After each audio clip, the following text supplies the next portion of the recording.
በስመ አብ ወወልድ ወመንፈስ ቅዱስ አሐዱ አምላክ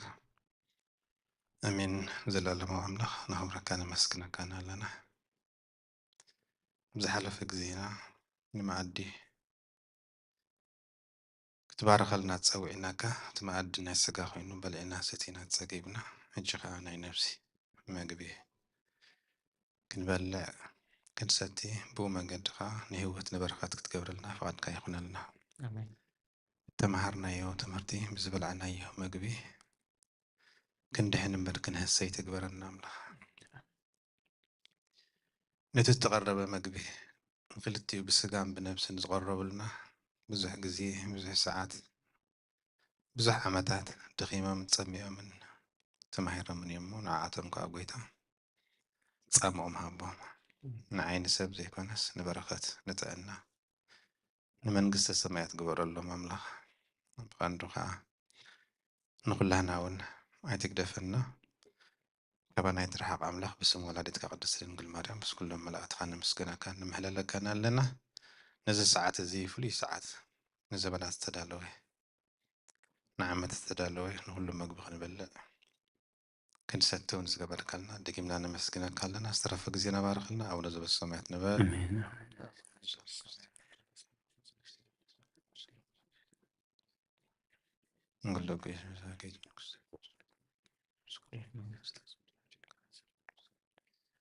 እግዚአብሔር ጸብጸብ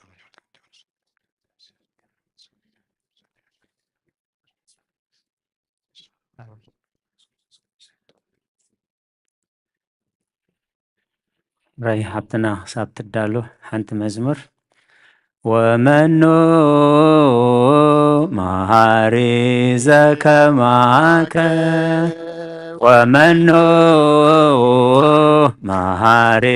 ዘከማከ ወኩሉ ይሴፎ ኪያከ ወኩሉ ይሴፎ ኪያከ ወኩሉ ይሴፎ ኪያከ ወኩሉ ይሴፎ ኪያከ መናሎ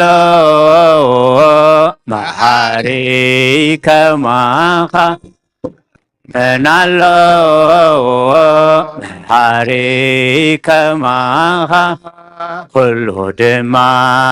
ይጽበን መዓኻ ኩሉ ድማ ይጽበን መዓኻ ኩሉ ድማ ይጽበን መዓኻ ኩሉ ድማ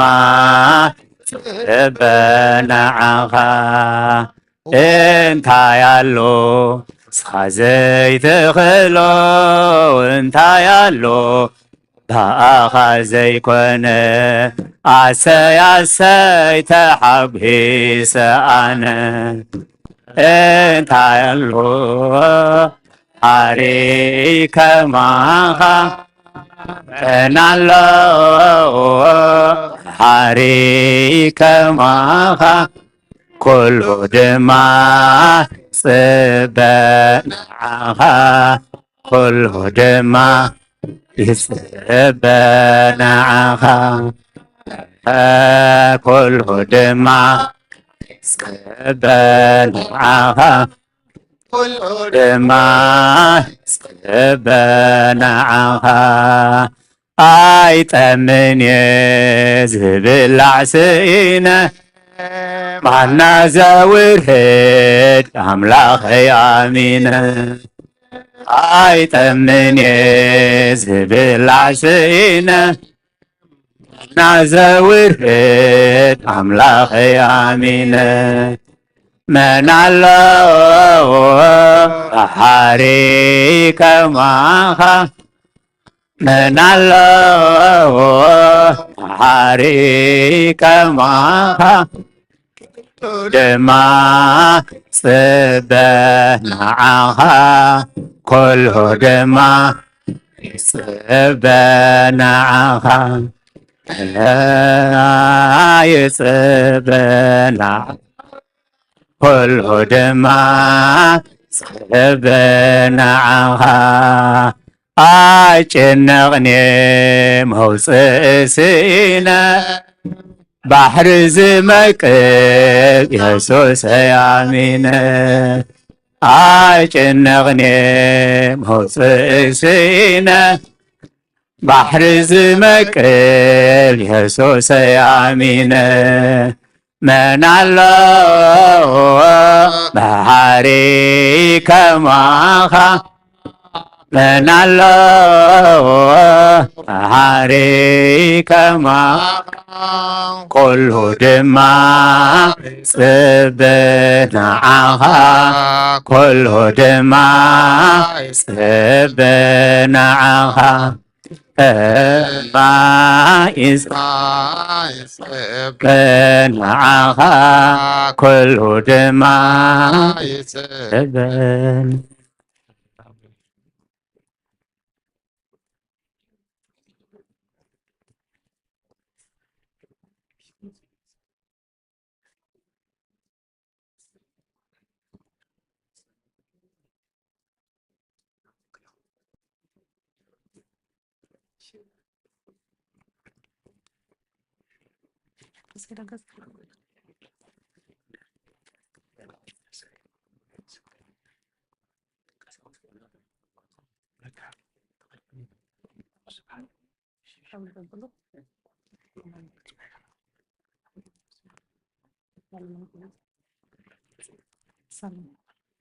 سلام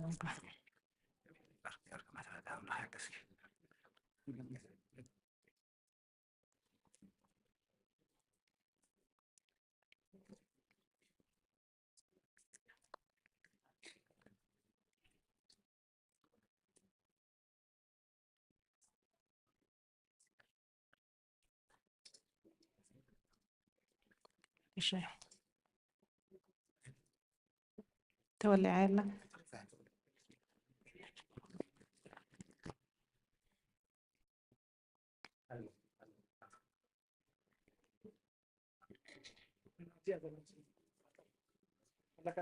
بنعود على الله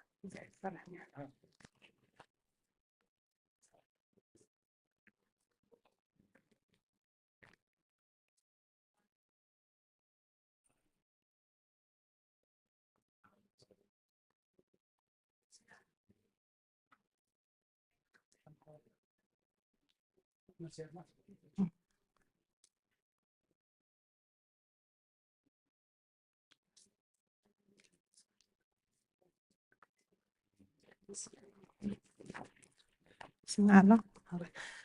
كما يوعيلكم كما يلكم الرحك سافير تمسكنا يكون معنا عبزوة كمهر بقى جن أقطع ميزة ساعات زيانة حفتنا لولا يعني را قلنا أملاك ده حسبوني نحنا نحسبون ببين سلزقنا حيزي اللهم نتم سدرابية صنعاتي هاب مواتح ونها منقصة سماي ورسة بتصالاتكم ذكرني نكو عبزي مبل عيسان شدشتان عامت كوبايا بصحنا نعامتان نبل نيرناك زابيرك بسلامة بصحنا مالتيو تمسكن أملا هرأيتا أنا حيزي غريبة زلو لومي كل جزي نايقلعو دينا نبل كدمي أبقلعو مبصحنا قن نحنا خي كندي قلعو لونا كلنا سدرابية دينا ناي بحكي أبدكنا مسبصحنا بزحنا نشغل جن دقنا كحاويلنا دقنا من قد أملا حيزم كخدو دقنا أبد بصح كبصحو إلنا بزحنا نسعر نحنا جن كدمي دقنا كحاويلنا ندلين من كحاول لوا نحنا نحاول لنا بزي أمراوت عنا تعنا يلن نحنا انت دي حاوينا نحنا انت دي من قد عملاق تزي حزنا نحنا انت زي كأسينا اتزخونا نقرنا بانا دشبرنا لونا من يكحلف عملو صدرا بيت especially إذا نديتات يد كتكرول زدلي نتم بحجة عبياد اللغنا أنا كاب تمكرو كاب تعذب كو كاب تحلف كو يخزارب ኣብቲ ዲበያቱን እየ ምክንያቱ ኣብቶም ምሁራት ኣብቶም ፕራክቲስ ዝገብሩ ነቶም ገና ክስታይ ደብሉ ደሎ ናቦም እየ ክገድፎ ንሱ ናተይ ግን እቲ ሲምፕል ክገብር እየ ግን ሆፕፉሊ ተን ኣዴታት ወላ ብሕጂ እውን ኣቦታት ትዕብዩ ዘለኹም ተረዲና ከይድና ቁሩብ ለውጢ ኣብ ሂወትና ክነምፅእ ማለት እዩ ኣብ ኣነ ክዕብየሉ ከለኹ ቆልዑ እዚታት ኣይነበረን ብሃዋህው ኢና ዕቢናዮም ተመስገን ኣምላኽ እንዳወደቁ እንዳተንስኡ ኣብ ድብፃሕ በፂሖም ኣለዉ እታ ጥቕሲ እንታይ እያ ትብል ዘላ እንታይ ኢላ ጾር ዝኸበደኩም ናባይ ምፅሞ ኣነ ክዕርፈኩም እየ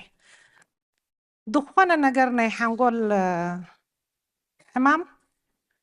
ናይ ጭንቀት ናይ ሽበራ እግዚአብሔር ስለ ዘይብልና እዩ ክዛረብዎ ቀንዮም እዮም ኣቦታት ምሁራት ኣሕዋት ወላ ዓንቲ ወይ ዲያቆን ናይ ሽኮርያ ናይ ኩሉ ክነግር ነይሩ እቲ ውደብ ፅሖ እንታይ እዩ መጀመርያ እግዚአብሔር ስለ ዘይብልና እዩ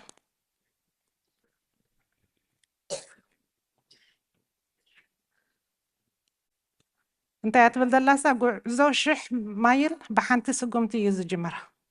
ዝኾነ ነገር ወላ ኣብ ውድድር ይኹን ኣብ ዝኾነ ነገር ቀልጢፍና ክንበፅሕ ኢልና እናሓስብ ኣይኮናን ግን a journey of 1,000 miles begins with what? A single step.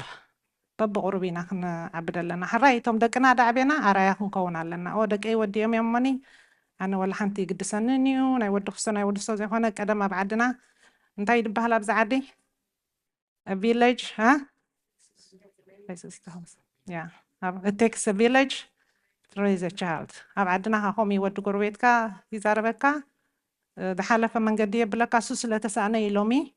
ኣብ ገገዛና ኮፍ ኢልና ባዕልና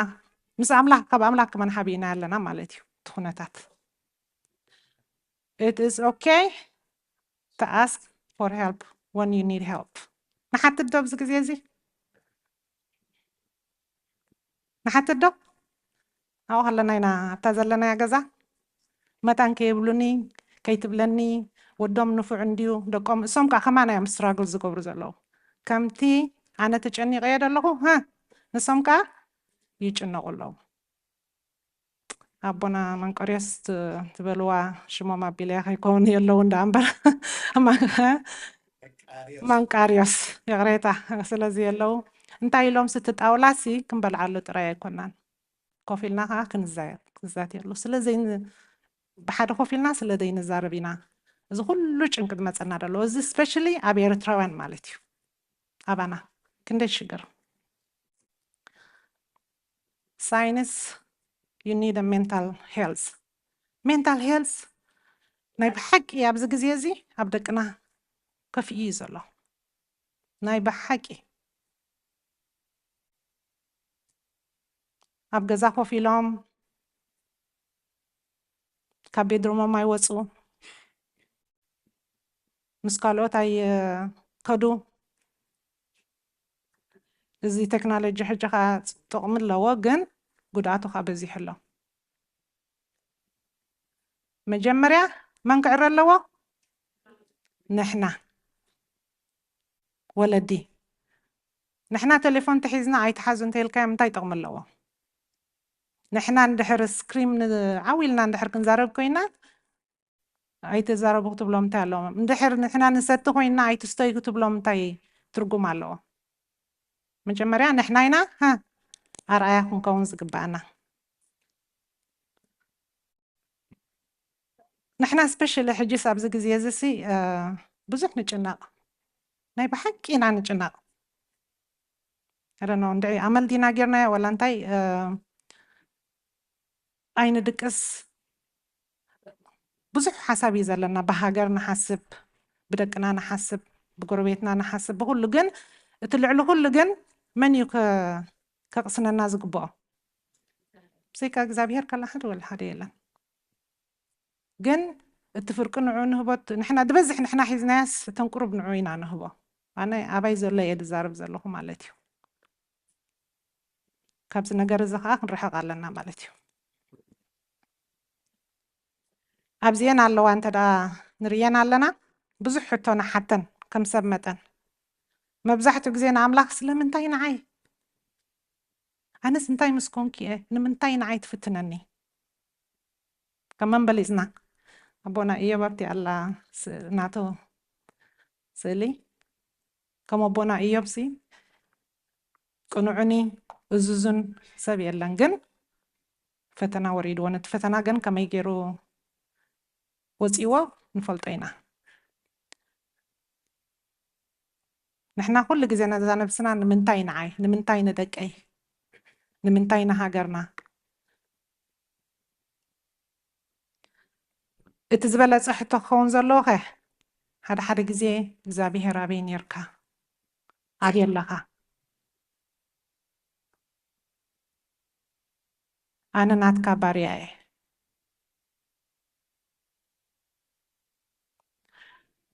ምስኡ ኢና ክንዛረብ ዘለና ምስኡ እንተዘይተዛሪብና እቲ ኩሉ ሽግርን ጭንቅን ሸይጣን ከዓኒ ጎኒ ጎኒ ከምቲ እግዚኣብሔር ምሳና ደሎ ኩሉ ግዜ እሱ እውን ኩሉ ግዜ ይድጎይድ ኣሎ ንሕና እንተሓሚምና ደቅና ይሓሞ ማለት እዩ ኣምላኽ ኣብዚ ኩነታት እዚ ዘለዎ ኣበይ ከም ዘለኻ ኣርየኒ መንገድኻ ኣርየኒ ክንጭናቕ ከለና ኣበይ ገፀ ክኸይድ እንታይ ክገብር ኣርየና ኣምላኽ ናትካ ሰብ ግበረኒ ናትካ ባርያ ግበረኒ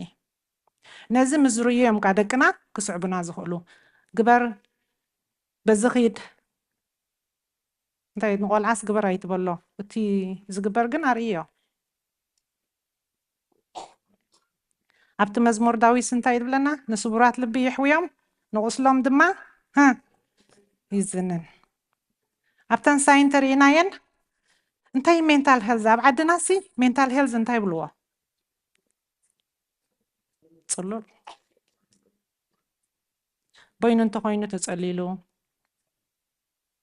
ተተዛሪቡ ተፀሊሉ እሱ ግን ኣይኮነን ናይ ጭንቀት ሓንጎል ፅላለ ኣይኮነን ኣብዚ ተርኢናዮ ኣንተ ወይ ንምህር ነርና ናይ መግቢ ናይ ጾምን ጸሎትን ስኪፕን ሚልሲ ኣይ ሓደ ካብኡ ግን ኣብቲ ናይ ሜንታል ሄልዝ ግን ሓደ ክስታይ እዩ እቲ ሳይን ደርኢ ማለት እዩ መግቢ ከይበልዑ ምሉእ መዓልቲ ምሉእ ለይቲ ኣብ ዓራት ምሉእ መዓልቲ ወይ ድማ ምሉእ መዓልቲ ኣብ ጌም ተዓፅዮም ማለሲ ሰብ እንከለካ ሰብ ከም ደይብልካ ኮይኑ ክስማዓካ ከሎ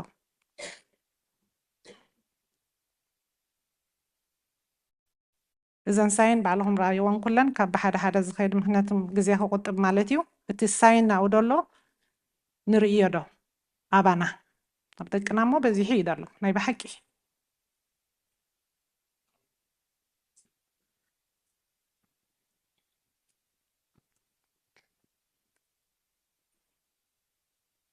ሰልፍ ላቭ ነፍስኻ ምፍቃር ወላ ሓንቲ ሽግር የብሉን ነፍስኻ ከይፍቀርካ ከመይ ጌርካ ምናልባሽ ነው እቶም ኣቦታት የለዎ ንኾኑ ነፍስኻ ከም እታ ምፍቃርሲ ሓደ ሓደ ግዜ ቁሩብ ኮንፊዝ ትገብረኒ እያ ምስቲ ኣብቲ ሓንቲ ደላ ኣቦና እወ ሓጉዝኒ ውኣ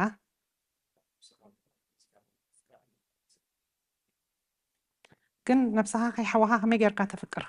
ነፍስኻ ከይሓወኻ ከመይ ጌርካ ንሓደ ሰብ ኣነ ክሕግዘካ ትብሎ ንሕና እኳ ኩሉ ይድውጥጠና treating yourself with kindness ንህይወትካ ለዋህ ክትከውን ኣለዎ ለዋህ ምስ ኮንካ ኢኻ ከዓ ለዋሃት ክትህብ ትኽእል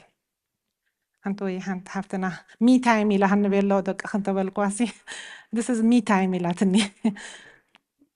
ሓቃ እያ ምክንያቱ ኣብዚ እንደመፅኦም ንሳ ክትመሃር ኣይትኽእልን እያ ማለት እዩ ነዚ እዚ ድማ ምክንያቱ ንዖም ክትርኢ ክትከይድ እያ ክትኮለል ክትብል እያ ማለት እዩ ሚ ታይም ክህልወና ናይ ብሓቂ ፅቡቅ እዩ ነው ኣቦታት ኣሰብኡት ኣብ ኣሜሪካ ኬቭ ሜን ዝበሃልኩም ዘለዎም ሓቀይ እንዴ كي منسي كابتي كل عقرقرسي هادي مومسي نبينهم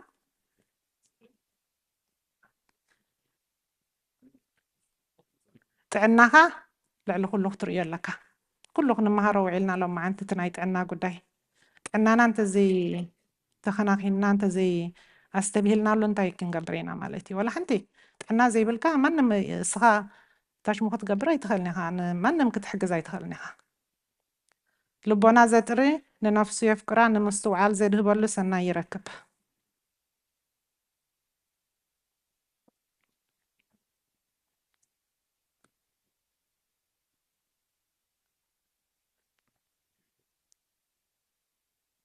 كاب دايد بالله you cannot pour from empty cup كاب تراي صوا ويد ما كوبايا كتفسس يتخلنيها نسخة حنقولك تروح نقولسي كم يجركها خان نسخة نمنم كتحجز تخل إزاي أبانا بزح كزي يدري نوعين فلتونينا من يعطو كي بلني كي تبلني دابلنا مالتي جن بلوهات بفرق خونا له أبزينا الله سلس inspirational quotes تبلا رئيسة حاليت تخلوها كم يجركها كم تملسه مجمريا بتخستايك ملس مكينا أنت زويرنا استراحي تخيتني حكيدا وجدا زن كستايمت أنا لولا تن electric كمان you have to charge them أبزخنا خبز حنايك لانيا نحنا هان we have to feel تنحنا تانكسي تنحنا إمتي دولو نحنا مرس بخمينا خمالو نخيل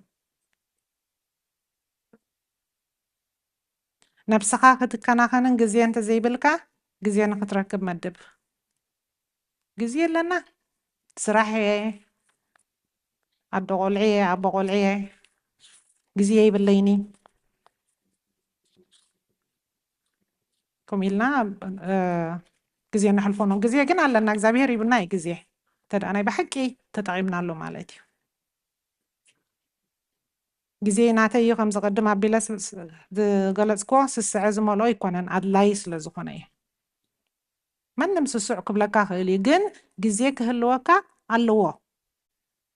حنت لا موفيز راحواس وورروم تبل رينادو نفلت نبي حكي تا موفيسي وورروم سي مخنياتو بزح تا سبيد السجنغن شجر سلازلوا روم اللوا ناتا نايبينا مخنياتو ندحر نسيت أنك تقال سخون كي you have to have time with God أبتر روم تعزيا خلاص مسك زابيهرات تزارب مالتي زغل من دغناتا قال أملاخ that's only way كنسعرون خل ندقنا عراياكم كون خل كمالتي اتنحنا برينسي تنحنا تانك نحنا زخونا نقر قوديلو زلو يمتي دلو كنمول لنا نسوت زي ملينا ندقنا كون عين خلينا وندقنا نفكرهم نحالي اللهم نسدرانا بعال بيتنا جنسيلكا قويا الكاسي انت دا وتصيتو at the end of the day اتوم دقها اب بزح شجرنا بتاش من دخوت هينام تملس عبيلناها انتي انا مو اقدي لي الكاون كت مرمر لك نفسها مالتي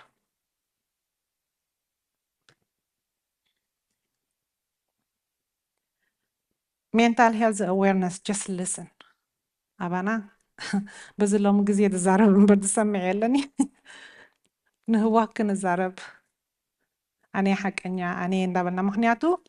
كم يجرو سبب مسأكنا بها ندحر قال حميموس وين أجنك تحنقول له بولادو تشجيرو ويد ما دخلنا نجرب تجزا شجر ثلاثة كم يجري يومنا بها مسأكا ولا مسيكا وندحر تي مخري ندحر كعبودي كله هينام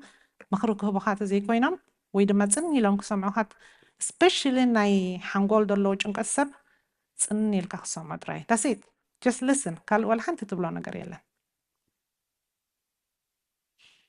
مخنياتو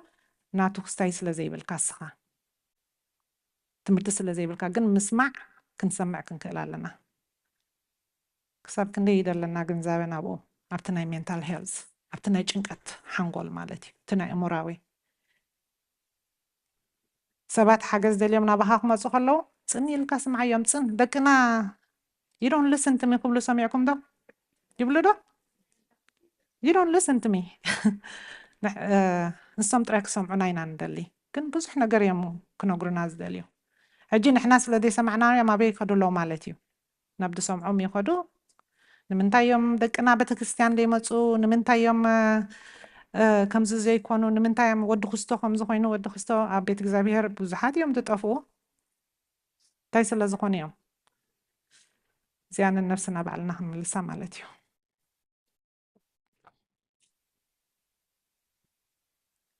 self love leads to increased feeling of ርእሰ ምፍቃር ዝያዳ ስምዒት ከም ዘሕድረካ እዩ ዝገብር ኣብ ሂወትካ ኮንፊደንስ ትሕድር ነፍስኻ ምስ ትከናኸን ነፍስኻ ምስ ትዓሊ ፍቅሪ ይሕድረካ ማለት እዩ ርእሰ ምፍቃር ንኣካላውያን ስምዒዋትን ዋጋና ካብ ዘዳኽም ናይ ወፃኢ ፅልወታት ክዕቁበና ይኽእል ማለት እዩ ዝኾነ ነገር ዝመፀና ከማን ይከላኸለልና እንድሕር ነፍስና ነፍቅር ኮይና ማለት እዩ ርእሰ ምፍቃር ናብ ዝሓሸ እሙራዊ ጥዕና ናብ ዝለዓለ ርእሰ ተኣማንነት ናብ ዝያዳ ድራኸ ከመርሓና ይኽእል ኣይነፅላ እዮ ነፍስኻ ምክንኻን እቲ ድኸፍአ እንታይ እዩ ካብ እግዚኣብሔር ርሒቕካ ነፍሰይ ጥራይ ክብል እየ ገዛይ ጥራይ ደቀይ ጥራይ ኢልካ ንሱ ምግባር እዩ እቲ ዝኸፍአ መጨረሽኡ እቲ ሳዕብየኑ ንፈልጦ ኢና ማለት እዩ what is like low self esteem ta ትሪእዋ ዘለኹም ባዕልኹም ረኣይዋኹም ta self esteem እቲ ዝኸፍአ ንሕና ከምኡ ኮይና ንደቅና ከዓኒ ከምኡ ኢና ንምኽሮም ዘለና ማለት እዩ ነፍስኻ ትሕትና እኳ ክልተ ዓይነት ትሕትና እዩ ደሎ ትሕትና ተዳሂሉ ዝትሓት ትሕትና ግን ከምቲ ጎይታና ኢየሱስ ክርስቶስ ዝመሃረና ትሕት ኢልና ንሓውኻ ከተፍቅር ለውሃት ክትገብር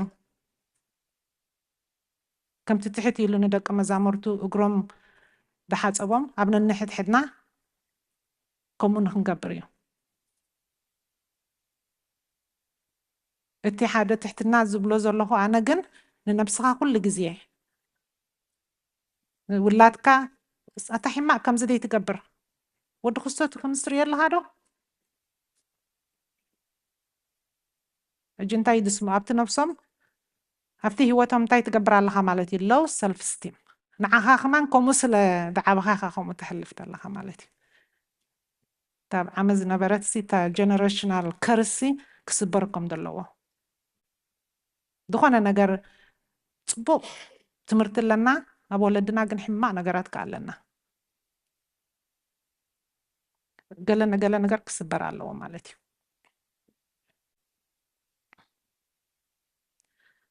positive self talk ሓደ ግዜ ንበይንኻ ተዛረብካ ከም ፅሉል ይመስለካ ፕራክቲስ ትገብር ኢኻ ወላ ንደቂ ይብሎም ነር ሓደ ግዜ መስትያት እንዳረኣኹም ሲ talk to yourself ምክንያቱስ you got to practice nothing wrong with that ከምቲ ምስ ሓደ ፈታዊኻ ትገብሮ ንሕትሕትካ ክትዘራረብ ክትክእል ኣለካ ኣብቲ ምሳሌ 16:24 ልኡም ዘረባ መዓር ወለላ እዩ ንነፍሲ ጥዑም ንዕፀምቲ ከዓ እንታይ እዩ ጥዕና እዩ ይብለና ንደቅና ብነጋቲቭ ክንዛረቦም ከለናኒ ብጥዑም ክንዛረቦም ከለና ፍልልዩ ንራእዮ ኣባና ክመፁና እንተኮይኖም ምክሪ ክህቡና እንተኮይኖም ምስ ተጋገዩ ተጋጊየ ክብሉና እንተኮይኖም በመጀመሪያ ንሕና እንታይ ክንከውን ኣለና ክንጥዕለና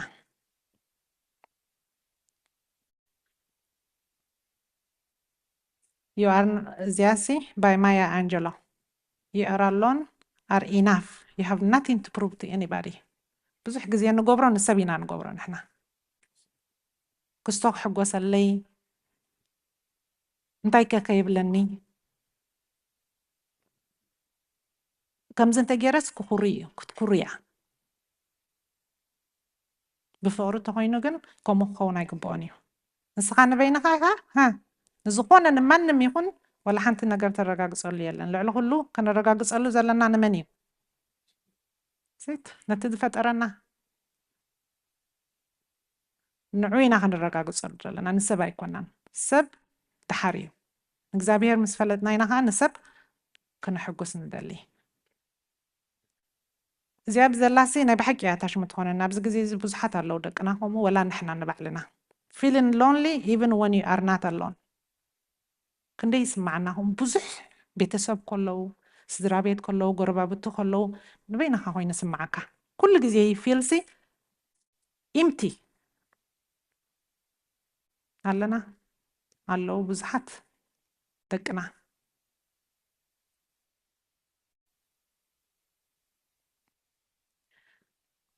እታ መርከብ ኣብ ትሕቲኣ ከም ዘላ ኮይኑ ክስማዓና ኩሉ እውን ከይተረፈ ኢየሱስ እዩ መልህቅና ንስዩ ከውሕና ንስዩ ዓንድና ንስዩ ሓይልና ንዕኡ እንተሒዝና እዚ ኩሉ ንብሎ ዘለና ናይ ሓንጎል ጭንቀት ናይ ሕማም ናይ ኩሉ ነገር ኣይክንፈልጦን ኢና ከማን ፈተና መፀና ክእል ግን ንዕኡ እንተሒዝና ነቲ ፈተና እታ ክንገብር ኢና ሓልፎ ኢና ክንስዕሮ ኢና ማለት እዩ again make time yourself no أبزيد بلدله يا ريتا زيادة عن تويك استقبل سنيحي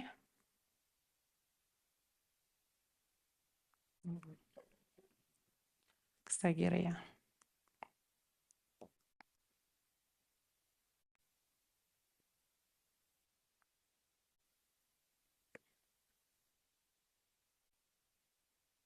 نفس وكب صوري صور ኣብ ገላትያ 6:5 ጎይታ ጾር ካልኦት ክንስከም ይጽዋዓና እዩ እንተኾነ ግን መጀመርታ ጾርና ንስከም ይጽዋዓና በኽብሮት ንርእስና ንክነኻነን ጾርና ከብድናን ከዓ ክንስከም ክብደት ማለት እዩ ክንስከም ከም ዘለና ይነግረና ማለት እዩ ኢየሱስ ንርእስና እንዳተኸናኸነና ንኣምላኽ ብኸመይ ክነገልግሎ ከም ክንኽእል የርእየና ኣብ ብምሉእ ሓድሽ ኪዳን ኢየሱስ ካብቲ ህዝቢ ንኽሃድም ወይ ምስ ኣቦ ግዜ ንኽሕልፍ ግዜ ከም ዝወሰደ ዝሕብር ኣብነታት ከዓ ንርኢና ማለት እዩ ምክንያቱ ናብ ምስቶም ህዝቢ ምስ ነበረ ካብኡ ከይዱ በይኑ ክፅሊ ከሎ ምስ ኣቦኡ ንሕና ከዓ ምስኡ ክንዛረብ ኣለና ኩሉ ግዜ ክንወስድ ኣለና ፕሬየር ታይም ሚ ታይም ድሓር ምስ ገበርና ከዓ ምስ ስድራና ታይም ክህልወና ማለት እዩ ንሱ ምስ ተላመድና ኢና ከዓ እቲ ስቴጅ ክንገብሮ ንኽእል ማለት እዩ ግዜ ድሓን ድየ ኣለኹ ርእስኻ ምፍቃር መገሻን ነዊሕ መንገዲ እንዳእምበር ርሕቀት ቦታ ኣይኮነን ቀሊል ኣይኮነን ምክንያቱ እስፔሻሊ ንሕና ነቦይ ነደይ ሓወይ ሓፍተይ ጎረቤተይ ደቀይ እንዳበልና ብዙሕ ግዜ ከምዚ ክሳይድ ኣለና ማለት ሲ ብዙሕ ነገር እዩ ዝበዝሓና ማለት እዩ ኣብ ሂወትና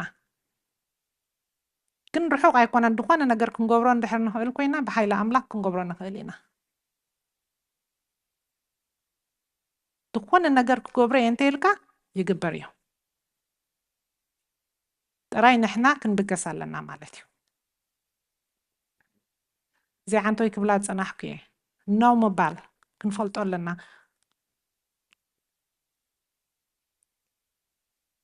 نو مالسي دحر حدا نغير لك اوريدي بلان غيركاس نعو قريسكا حراي وي دما دخيم كان تلخاخه حراي ولا حنتي نو مالت باوندري كله لو دخنا نغرسي معقته كله والله مالتي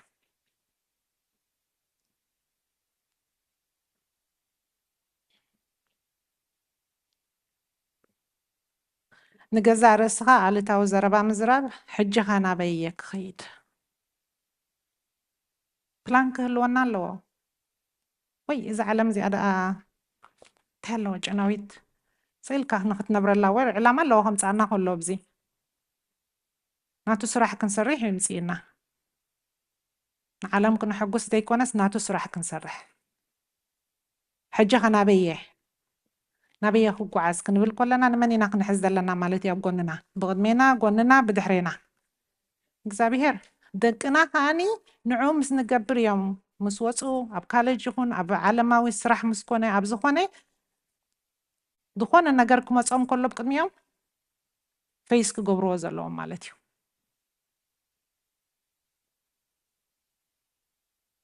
እቲ ዝኾነ ነገር አንጸራዊ ዘረ ናባና ብዙሕ እዩ ዘሎ ኔጋቲቭ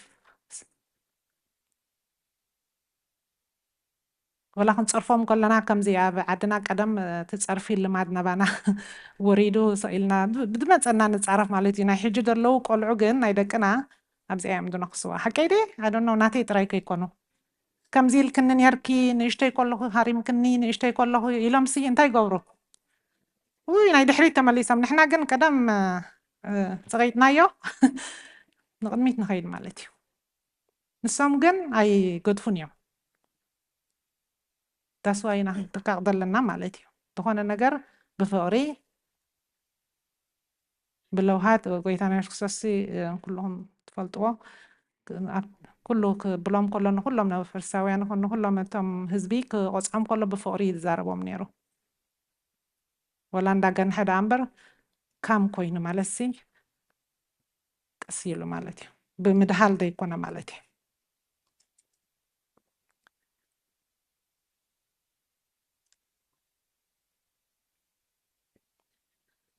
ፍቅራዊ ሕያውነት ከነዘውቱ ከለና ደቅና ንግብርና ክስዕቡ እዮም እምበር ከም ወለዲ ድማ ንዓታቶም ኣብነት ክንከውን ሓላፍነትና እዩ እንደዳ ሓደ ፅቡቅ ደሎ ኣብ ባህልና ስድራና ቀደም ማለት እዩ እንዳዓበና ከለና ብሓደ ንበልዕ ብሓደ ንሰቲ ብሓደ መኣዲ ወላ ብዓራት እውን ኣይደኖ ኣነ ምስ ኣሕዋተይ ደቂሰ ዓብየ ኣለና ዶ ከምኡ ሓንቲ ዓራት ክልተ ዓራትና ይነበረናን ከምዚ ሕጂ ነናሕና ሒዝና ዳስዋ ኢና ሕጂ ክንደይ ቢያቲና ንሕዝ መኣዲ ዝበሃል ተሪፉ እዩ ንሱ እውን ሓደ ሽግር ምዃኑ ክንፈልጦ ኣለና እስና ቱ ለይት ግን ክንለምዶ ኣለና ምክንያቱ ኣብዚ ስእሊ ትሪኦ ኣለኹም ዓባያ ክትከውን ትኽእል ኣዲኣ እቶም ኣሕዋትካ ብሓደ እንታይ ይገብሩ ኣለዉ መፅሓፍ እኳ ሕጂ እዚኣ ቴሌፎን ስለ ዘላ ነንብብ ዲና ዘለና ወላ ኣብ ካሊእ ኢና ዘለና ኣይፍለጥኒ ወላ መፅሓፍ ነንብብ ንህሉ ግን ኤኒ ታይም ብቴሌፎን ክንሕዝ ከለና እቲ ማይንድ ናህና ኣበይ ከም ዘሎ እቲ ሰብ ኦይ ኣብ ቴሌፎን እዩ ዝውዕል ይብለካ ይኸውን ምናልባሽ እውን ካልእ ትገብር ትህሉ ትኸውን መፅሓፍ ተሪፉ ማለት እዩ ግን ስፔንድን ታይም ቱጌደር ፅቡቅ እዩ ኩሉ ግዜ ዲያቆነይ ኣብ ዘሎ ዲያቆን ፀሓየ ኩሉ ግዜ ብሓደ ከምዚ ንግበር እንዳበለ ታሽሙ ዝገብሮ ማለት እዩ ይርብሾ ምክንያቱ ብዙሕ ስራሕ ኣለዎ ግን እቲ ኣብ ዝበዝሕ ኣብ ናህና እንተሪኢኹም ኣብ ኣቦታት ቢዚ ስለ ዝኾኑ እቲ ግዜ ንሕና ኢና ክስታይ ክንገብሮ ንደሊ ንሶም ቢዚ እዮም በቲ ኣቱ በቲ ወፅ በቲ ንሕና እውን ከምኡ ንገብር ኢና ግን ከምቲ እንተሪኢናዮ ናህና ንሓስቦ ብዙሕ ኢና ንሓስብ ንሶም ግን እታ ናቶም እንታይ እያ ዋን ወይ ንሕና ክንፅይቕ ተደሊና ንፅይቕ ንሕና ተደሊና ከዓ ከነፅብቕ ኣደይ ኣብ ጉሉ ናይ ገዛ ሓቀይ ደ ወላ ሓሲየ መቸም ኣነ ካብ ናተይ ክስታይ እየ ዝዛርብ ዘለኹ ኣደ ተኮርያ ኩላ ገዛ እያ ትኩሪ ሓቀይ እንደ ካብ ገዛ እየ ዝዛረብ ዘሎ ሕጂ እውን ምናልባሽ ከምኡ ኣይትኾኑ እንትኾኑ ንስኻትኩም ኣነ ግን ካብ ገዛ እየ ዝዛረብ ዘለኹ ካብ ናተይ ተመክሮ ዝኾነ ነገር ካብ ተመክሮኻ ክትገልጽ ትኽእል ማለት እዩ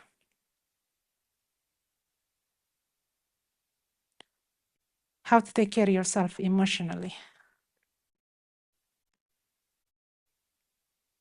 እኹል ድቃስ ተዘይደቂስካ የሬታ እኹል ድቃስ ተዘይደቂስካ ዋ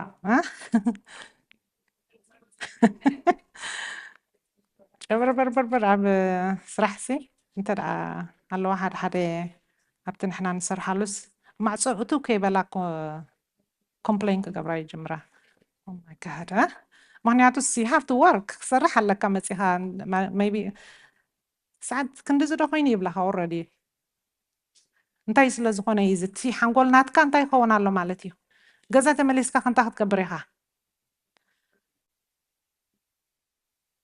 እታ ግዜ እቲኣት እስከ ነኽብራ ክንክእል ኣለና ምክንያቱ ዕድሜናስ ንሳ እያ ምናልባሽ እቲ ዕድመ ተሓለፍናዮ ክንቆፅር ንኽእልና 40-50 ገይረ ገለ ንብል ንኸውን ግን እታ ዕድመ እታ መዓልቲ እቲኣ ሂቡና ደሎ እሳ ዕድሜና ንዓና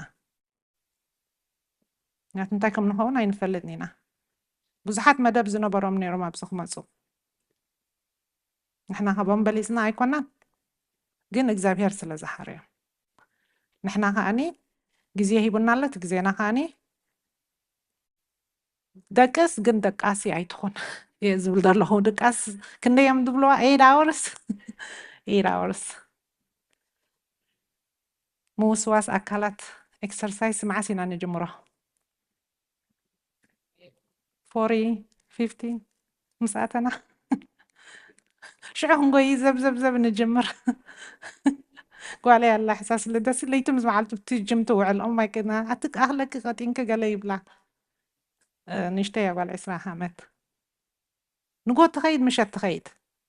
نحنا قن معسينا نقوي مس تا بوردر عن توي كنا مهار كلنا تنايشو كوريا خون ما كل حمامات شو قيمة أننا نقوي مالتي كن we have to start early نحنا ينعرأيهم كونهم زلنا عندكنا أنا هبدأ كي بزح مهار مالتي ما حبراوي دقف زركب مربب هنصح نحتت زياء لومي كويدنا يدلو بحد غين نبر حكين ده بيتك زابيهر كمان بعبيو ها انت ويننا صبيبنا حكيتي ولا حسي تكومنيتي نقرفه جزانا نقرفه هنا يتصبيب الله تبيتو رنا دحرا يندعي أبتي جاجمنت دايسي ملسخ ما نارن تنكسو زلنا شو عدلنا ها جزيه بلنا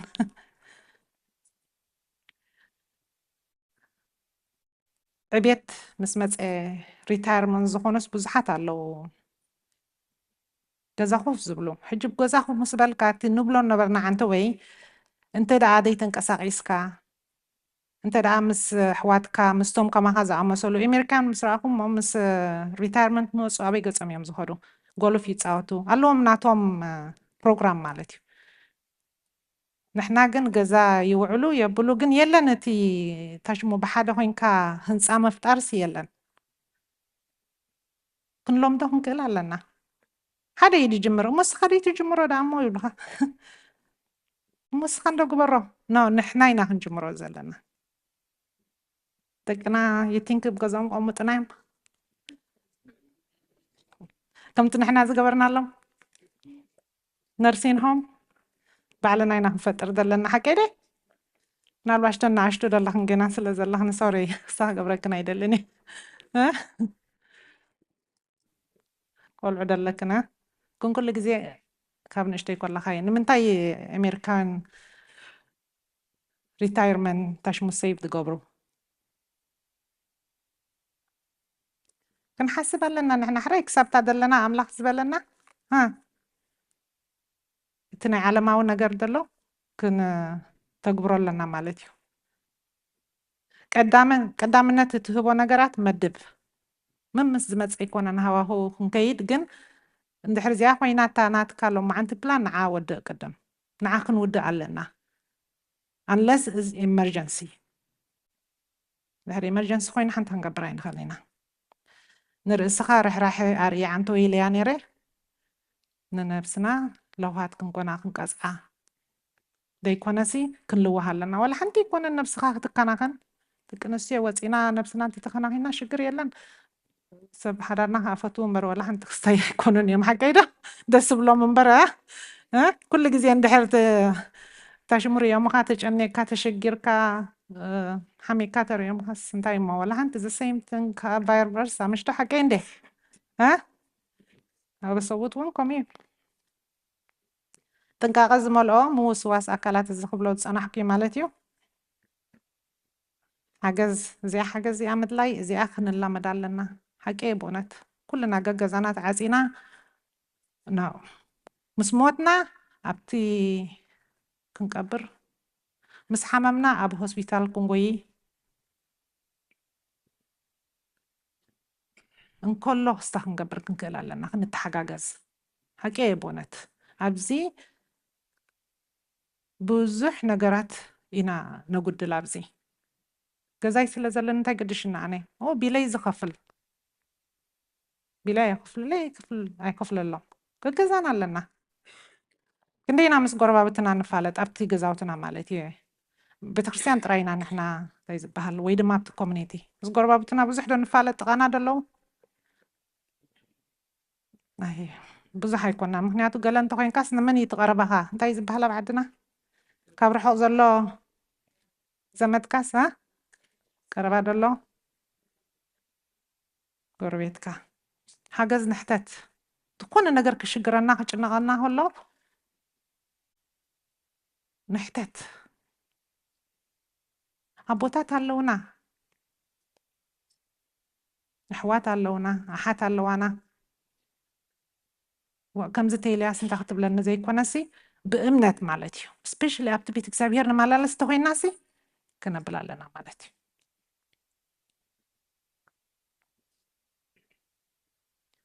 ንርእስኻ ምፍቃር ኣብቲ ትገብሮ ነገራት ከም ካልእ ዕዮ ጌርካ ከይረኣኻዮ ብኸመይ ኢኻ ክትለማመዶ ዘለካ ኣብ ቅድሚ ኣምላኽ ኣኽቢርካ ከም እትርእዮን ከም ተኸበርካን ኣይትረስዕ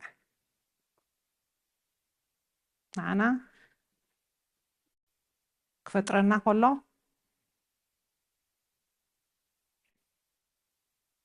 ብኽብረት ኢና ተፈጢርና ኣኽቢሩና እዩ እንድሕር ኣኽቢሩና ንሕና ኣብ ነንሕድሕድና ክንከባበር ኣለና ማለት እዩ እዚ ኩሉ ዓንቶ እዩ ዝበልኳ ኣይፋል ምባል ክንመሃር ኣለና ኖዕ ምባል ንርእስኻ ምስ ካልኦት ኣይተወዳድራ እዚኣ ኣባና ብዙሕ እያ ዘላ ንደቅና ወዲ ክስቶ ሰሚዕካዮ ዶ ወዲ ክስቶ ርኢኻዮ ዶ እንዳበልና ንዖም እንታይ ንገብሮም እሶም ሕጂ ንወዲ ክስቶ ስለ ዝበልናዮም ብወዲ ክስቶ ክኾኑ ኣብ ደይ ምእታውኣቱ ማለት እዮም ወላ ንሕና ክማን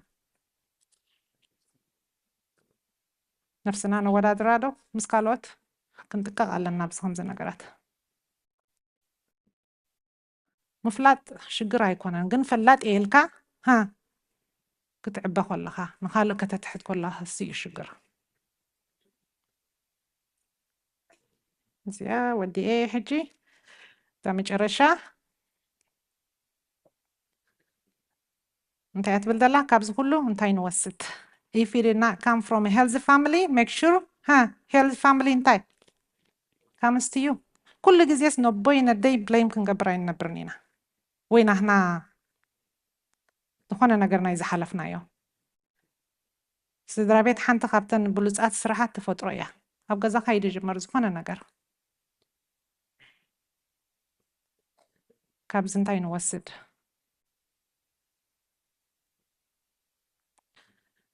hopefully እዚ ዝበልክዎ ሓደ ነገር ሒዝና ገዛና ንኸይድ ንኸውን ምክንያቱ ኩሉ ክምህሩና ዝፀንሑ ካብ 5 ጀሚሮም ክሳብ ሕጂ ፅባሕ እውን ኣለና ኣሕዋት ኣለዋ ክመፃየን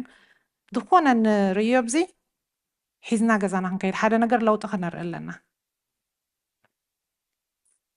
ስኢልና ይኮና ንሽሙ ጥራይ መፂና ኮንፈረንስ ከይደ ነይረ ከምዚ ኮይነ ዘይኮነሲ ፅቡቕ እዩ ትምልላይ ምስ ካልእ ሰብ ንካልኦት ኣሕዋትካ ክትፈልጥ ፅቡቕ እዩ ትልዕሉ ኩሉ ግን እቲ ዝበሃለና ደሎ ኣብ ልብና ክነሕድሮ ኣለና ቴንክ ዩ ፅኒኢልኩም ዝሰማዕኩምኒ ክብርን ምስጋና ንዕኡ ይኹን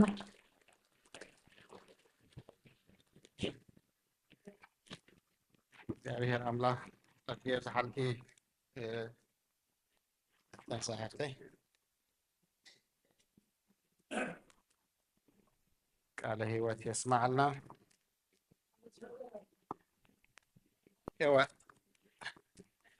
እሺ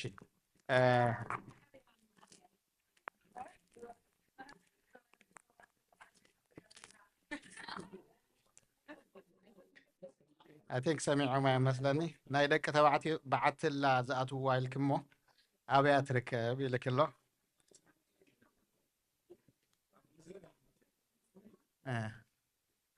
دكتور برهان توكسو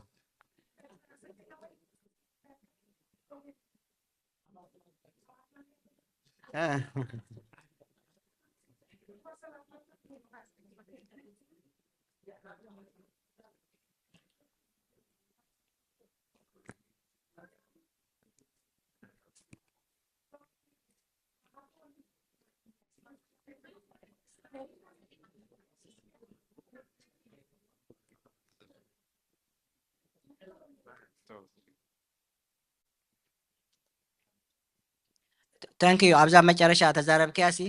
እዚኣ ኮምፔር ምግባርሲ ካባይ ጀሚርና ንገብራ እንዲና ሕጂሲ ንምንታይና ብፍላይ ኣብዚ ብዙሕ እንዳፈለጥና ገለሲ ንምንታይና ንደቅና ወይ ንሰበይትና ከም ክስቶ ንምንታይ ደይ ዝኾኒ ከምዚ እንዳበልናስ ብዙሕ ዝኣሽዩ ንገብርና ንርእስና ተጨነቕናሲ ንካልእ ሰብ ካ ነጨንቕ ማለት እዩ ሕጂዚ ከምዚ ዓይነት ልምድታሲ ክተርፍሲ እንታይ ዓይነት ምኽሪ ትብና ክብል ኢለ እየ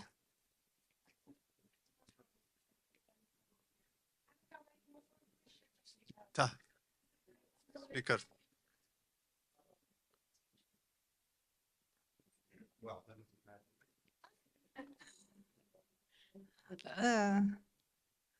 ኣብዚ ኩልና ዝገበርናዮ ብገዛ እዩ ኣነ ገይረ ኣነ ከምኡ ዝገበርክና ከም ወዲ ክስቶ ንብል ዶ ንክፍኣት ኣይኮናን ጌርናዮ ሓቀይ ዶ ንክነፍዑ ኢልና ኢና ግን ኣነስ እንታይ ምበልኩ ነይረ ንባዕልና መጀመርያ ክንምሃር ክንክእል ኣለና ቅድሚ ንዕኦም ምባሎም ማለት እዩ ሕጅስ ንሓደ ፅቡቅ ክዳን ተኸዲናሲ ከምዛ ናታ ክገብር ኣለኒ ኢለስ ኣብ ደይቱ ክኣቱ የብለይኒ ካብ ከምኡ ምስኣ ኮይነ ምዝርራብ መሓሸኒ መስለኒ እየ ዝብላኒ ምክንያቱስ ኣብዘይ ኣሎ ከይደ ወይ እንድሕር ክቡር ኮይኑስ ከምዚ ናታስ ናይ ክገብር ኣለኒ ኢለ ክሓድርሲ እንድዒ ኣይ ገብሮን እየ ዝብላኒ ግን ንደቅና ከዓ ከምኡ ኢና ነብሎም ዘለና ማለት ካብ ከምኡ ነቶም ደቅና እንታይ ኢና ክንብሎም ዘለና መንገዲ ኣምላኽ እንተርኢናዮም ንዖም ከም ነፍሶም ክኾኑ ከም ዘለዎም ከም ኣምላኽ ክኾኑ ከም ዘለዎም ዮሴፍ እኳ ምህረና ኢና ዮሴፍ እኳ ካብ ኣሕዋቱ ፍልይ ዝበለ ዝነበረ እዙዝ ነይሩ ኣቦ ኣብ ሊፁ ኣዋሲ እንድዕ ክትርዳእና ክማና ይትኽእልኛ ግን ኣብ ሊፁ ይርእዮ ነይሩ እዞም ኣቦታት ይምልስዋ ግን እሶም ቅኒ ሓዲርዎም ሓቀይ ዶ ግን እቲ ፍቕሪ ዝነበረ ቅኒ ነበሮ ንሱ ኩሉ ግዜ ፍቕሪ ናይ ኣቦኡ ስለ ዝነበሮ ፍቕሪ ይሕልፍ ነይሩ ከኣሱ ግን እግዚኣብሔር ስለ ዘቐደመ እየ ዝብላነ እንድዕ ምናልባሽ እዞም ኣቦታት ክትብልዋ እንተኮይኖም እታ ግዜ ኣኺላ ስለ ዝኾነትሲ ካልኦት ክምልስዋ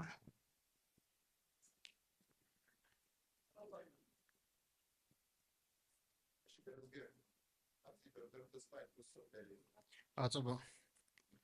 ሓገዛ ይፅላእኒ ኣነ እኳ ምስጋና እዩ ሕቶ ኣይኮነን ብጣዕሚ ኢና ነመስግነኪ ፅቡቅ ትምህርቲ ኣብዚ ከማኸ ዝመሰላ ኣብዚ ቤተክርስትያንና ንፉዓት ኣለዋ ግን ከማኸ ድፍሪ ኢለና ብመድረኽ ኣይቐርባን እሞ ካባኺ ክመሃራ ተስፋ ገብር ታንኪዩ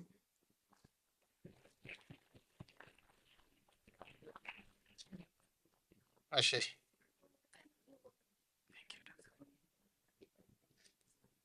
يغني إذا صاحبك بتعمل دسبل ግን መመላእታ ኣላትኒ ደቅናሲ ካባና እንታይ ይፅበዩ ዶ ክልተ ነገራት ዓበይቲ ነገራት ይፅበዩ ብዙሕ ነገር እዮም ዝፅበዩ ግን ክልተ ዓበይቲ ነገራት ይፅበዩ ሓንቲ ግዜ ምስኦም ግዜ ከነሕልፍ ምስኦም ክንፃወት ምስኦም ከነዕልል ምስኦም ክንቃለስ ብፍላይ ኣቦታት ሓደ ግዜ ሲ ሓደ ኣቦ ንግሆ ደቁ ተስኡ ከለዉ ይኸይድ ስራሕ ደቁ ደቂሶም ከለዉ ከዓ ይኣቱ ምሸት ሕጂ ወዱ እንታይ ኢልዎ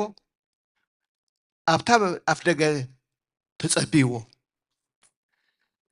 ምስ መፀ ኣቦይ ኣብ ሰዓት ክንደይ ትእቱ ኢልዎ ንምንታይ ዝሓቲትካኒ ኢሉ መደቀሲኻ ኢሉ ይገንሖ ግን ድሓር ሓሲቡ ናብታ መደቀሲኡ ይኸይድ ንምንታይ ሓቲትካኒ ንገረኒ እንዶ ክንደይ ትእቱ ኣብ ሰዓት ሞ እምበኣር 20 دولار يأتو هجي إذا قلعة أبتحت عناتو زلوز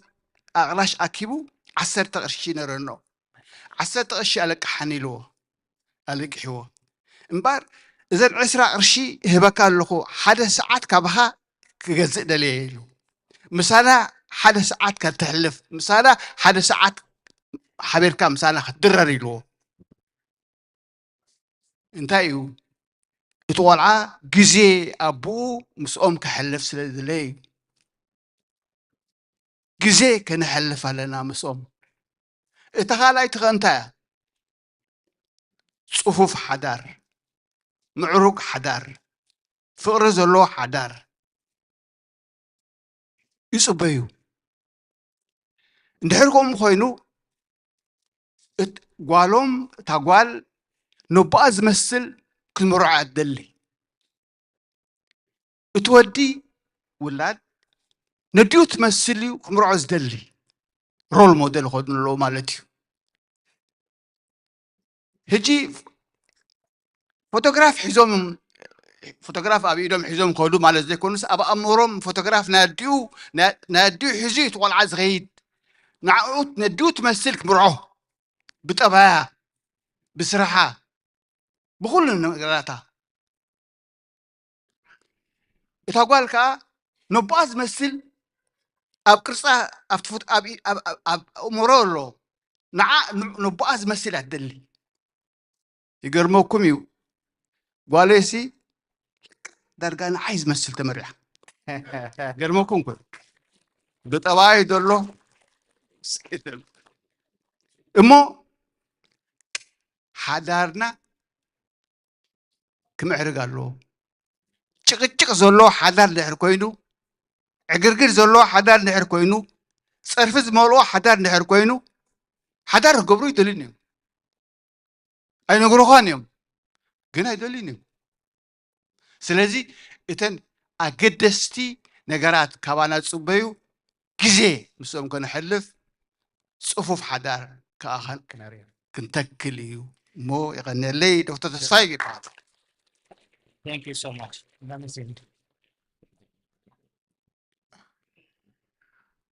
أبو أشهد بالله السنة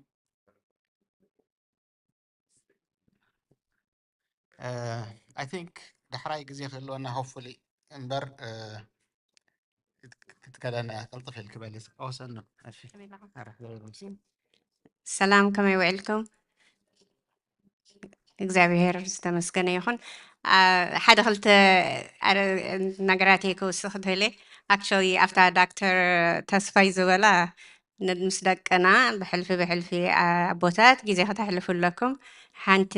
ሓደ ወዲ መሓዛና እንታይ ኢልዎ ነብኡ ግዜ ዘይተሕልፍ ምሳና ኢልዎ ሒዘ እንደ ኮይነ ሙሉእ መዓልቲ ክሰርሕ ውዕል ደኺመ ይመፅእ ገለገለ ኢልዎ ባራክ ኦባማ ግን ምሸት እዩ ዘንብበለን ንደቁ ኢልዎ ምክንያት ኣይኮነን ግዜ የብለይን ማለት እዩ ሓደ ቴንክ ዩ ቱ ፕሬዘንት ገበረትክዮ ለቲና ፅቡቕቲ ጌርክ ገሊፅክያ ኸሞኒ ኣብኣ ክፀቕጠላ ስለ ዝደለኹ እየ ንደቅና ምስ ካልኦት ኣይነወዳድሮም ምክንያቱ ንዓኣቶም ፍልይ ዝበሉ ፍጥረት ገይሩ እዩ ፈጢርዎም እግዚኣብሔር እሞኒ ነናቶም ስትሬንግት ኣለዎም ከም ወዲ ክስቶ ዘይትኸውን ወዲ ክስቶ ዘይትኸውን ክንብል ከለና ኣብ ሓጢኣት ኢና ንኣቱ ዘለና ባዕልና እሞኒ ኣክንደኸምኦ ምባል ካብ ብንእሽተኦም ከለው ኣስተባሂልና እንታይ እዩ ናቶም ስትሬንግት እንታይ እዮም ከስልጡ ዝኽእሉ ኢልና ኣስተባሂልና ናብኡ ገፅና ተኣለና የመሓይሽ ካብ ምስ ካልእ ነወዳድሮም ናይ መጨረሻ ከዓ The War Room ኢላ ዝጠቐሰታ ሙቪ ብጣዕሚ ኣድላይት እያ ንዝቐርቦ ሰብ ብዙሕ ግዜ ረከመንድ ዝገብራ ብሕልፊ ኣዴታት ከመይ ጌርና ብፀሎት ክመፅእ ዝኽእል ነገራት ናብ ሰብኡትና ብሕልፊ ክነርሕቐሎም ንኽእል ከመይ ጌርና ንከላኸለሎም ንኽእል ፀሎት ናይ በዓልቲ ቤት ክንዲ ምንታይ ሓይሊ ኣለዎ ናብ ሰብኣያ ተርኢ ስለ ዝኾነት The War Room ትብል ሙቪ ኩልኽን ረኣያ Thank you سنو أجي نوي حزنا يالنا بغشي بغتنا بتا رابعية السبكات ربحا حدنت تبل كنسا قرينا زي أبهير مساخة أخونا بغشي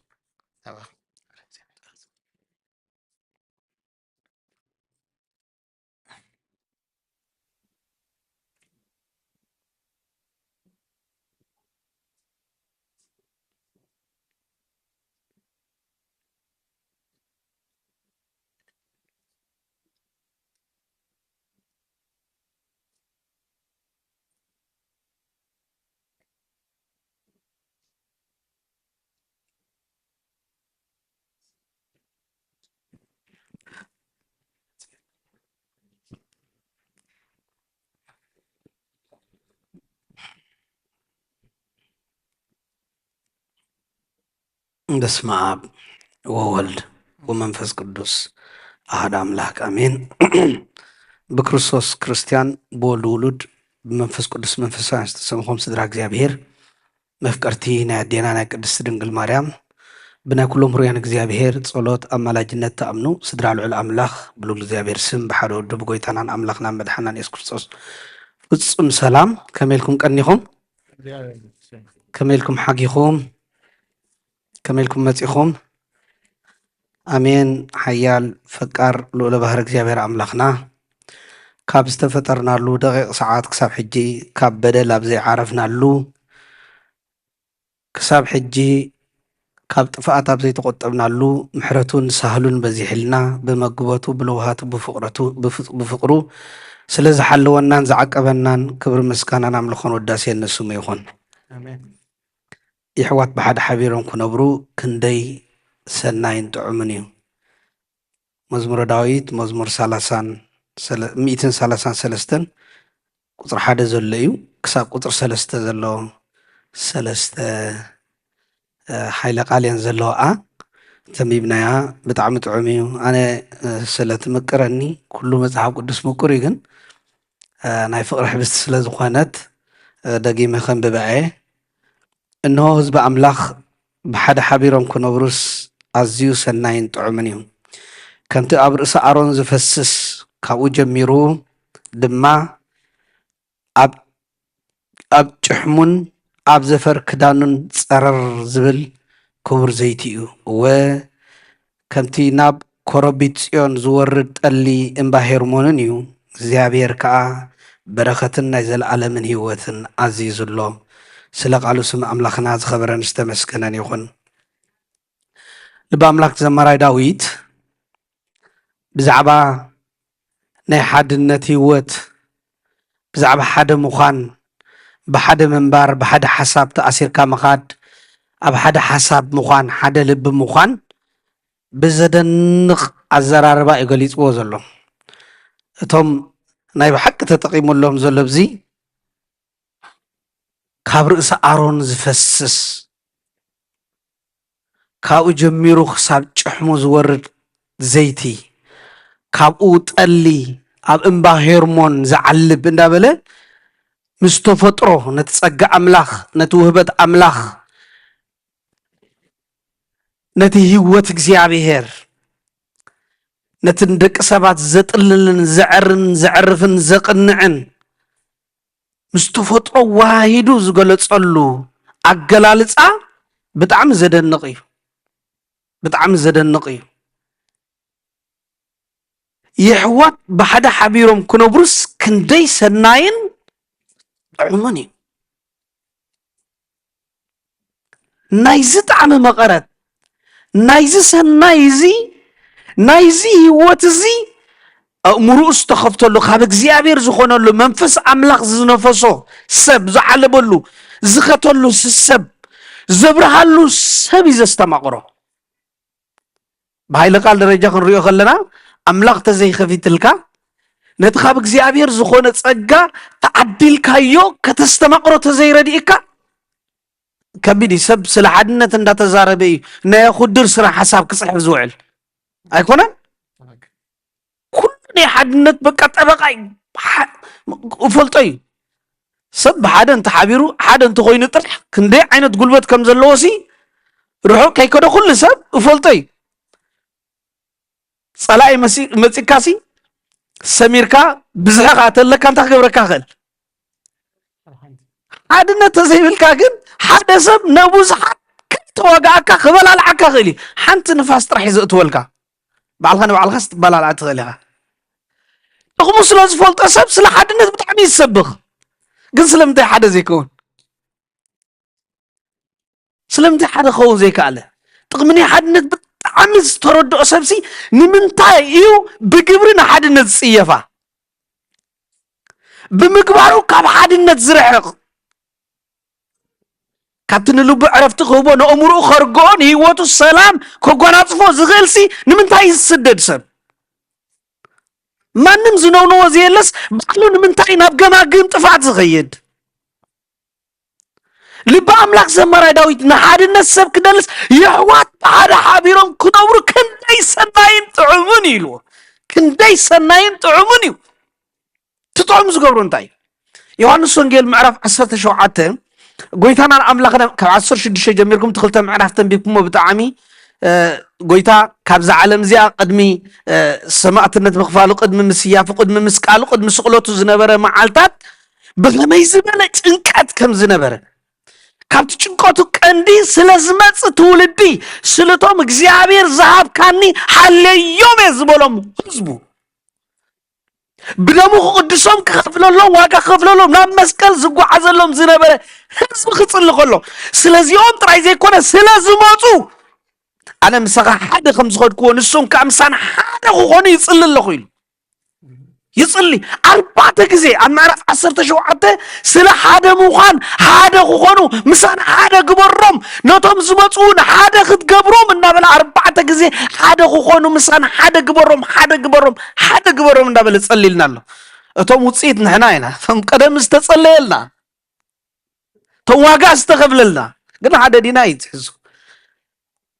ሰብ ምስታ እግዚኣብሔር ቀዲሱ ዝሃቦ በዓልቲ ቃዲድ ክዳኑ ብሓሳብ በእሙሮ ሓደ ክኸውን እንተዘይኪኢሉ ኣበይ ክውለደሉ ክእል ሓድነት ከመይ ገይሩ ከስተማቕሮ ክእል ሓድነት ሰብ ኣብ ስድርኡ ጀሚሩ ሓደ ክኸውን እንተዘይኪኢሉ ብዕላማ ስድራ ዝበሃል ከምቲ ክግለፅ ፀንዒ እዚኣ ክንደይ ተመንያ ነይረ ግን ኣኼባ ነይርና ወሲዶምኒ ሓሊፋት ንክንደይ ቁጭቁጭ ዘብለኒ ዘሎ እታ ትምህርቲ ክንደይ ብሄግያ ነይረ ማለት እዩ ንሕብረተሰብና ከቢድዎ ዘሎ ትዘይከብድ ከቢድና ዘለኩም ርዳእ ኣቢልና ዘሎ ሰብ ኣብ ስድራ ቤቱ ከመይ ገይሩ ሓድነት ክጠፍኦ ዝኽእል እንታይ ኮይኑ እዩ ዝጠፍኦ ሃገር ሓደ ኮንካ ክትምስርት ክንደይ እንዳተሰርሐ ዓለም ሓደ ክገብሩ ክንደይ እንዳሰርሑ ሲ ኣምላኽ ዝሃበካ ምስ ዝወለድካ ምስ ስድራኻ ምስቲ ኣምላኽ ዝሓቆፈካ በዓል ቤትካ ምስቲ ኣምላኽ ዝባረኸልትካ በዓል ኣካልካ ሓደ ምዃን ከሸግረካ ክትሽገር ሰብ ክደልሽ ሸምጋሊ ጠባቂ ፅሑፋት ህይወት ሰብ ናበይ ይስወር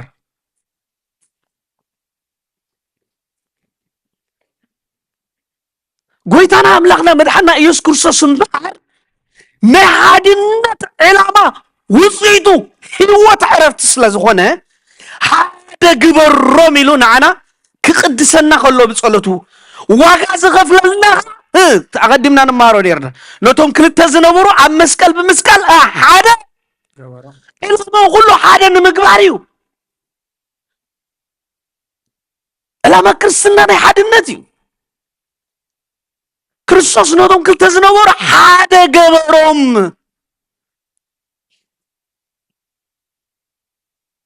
ናይ እግዚኣብሔር ቤተሰብ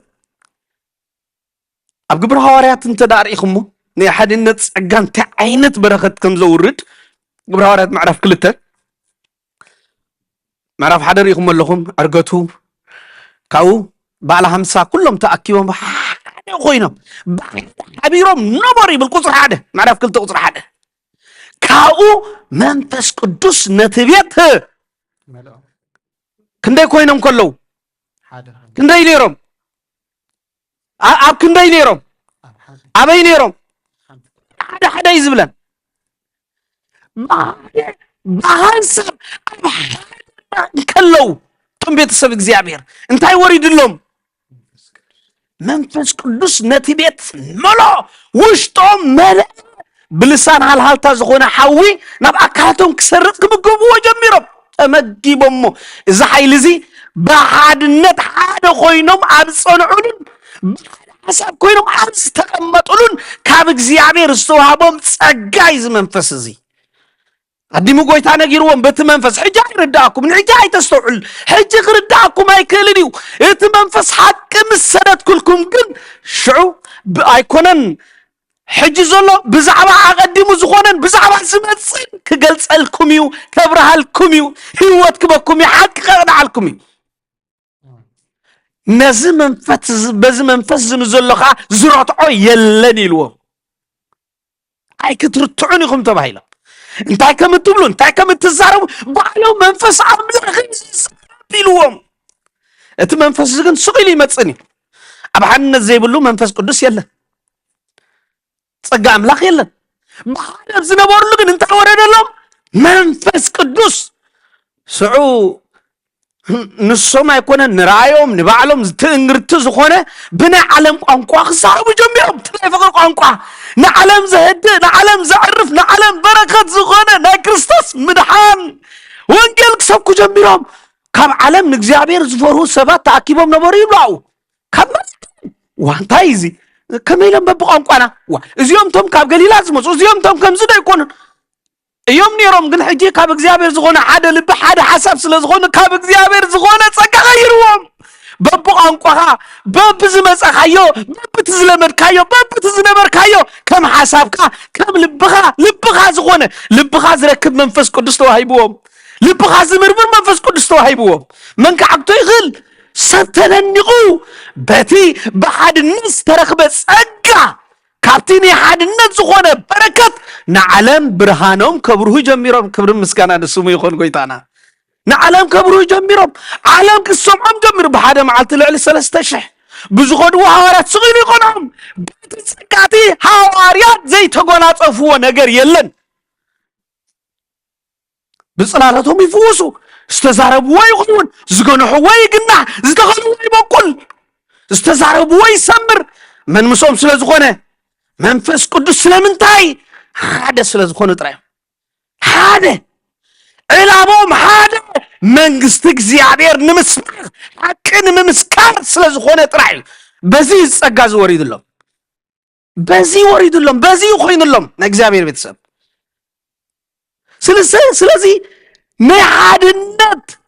ብሓደ ምዃን ብሓደ ሓሳብ ምዃን ብጎይታ ሓሳብ ምዃን ካብ እግዚአብሔር እንታይ ዓይነት ህይወትን በረከትን ከም ዝውህብ ረኣይዎ ነዚ ዳዊት የሕዋት ብሓደ ሓቢሮም ክነብሩስ ክንደይ ጥዑሚ በቃ ጥዑሚ ንጣዕሚ ብኸመይ ክትገልጾ ትኽእል እግዚአብሔር ይዓድለና ኸነስተማ ቆርዒንትና ክፈተልና ክንሪኦ ኸነስተውዕሎ ጥዑሚ ሰናይ ዕረፍቲ ምብፅባፅ የለን ምጉንናፅ የለን ምድብፋዕ የለን ምብሽዋቕ የለን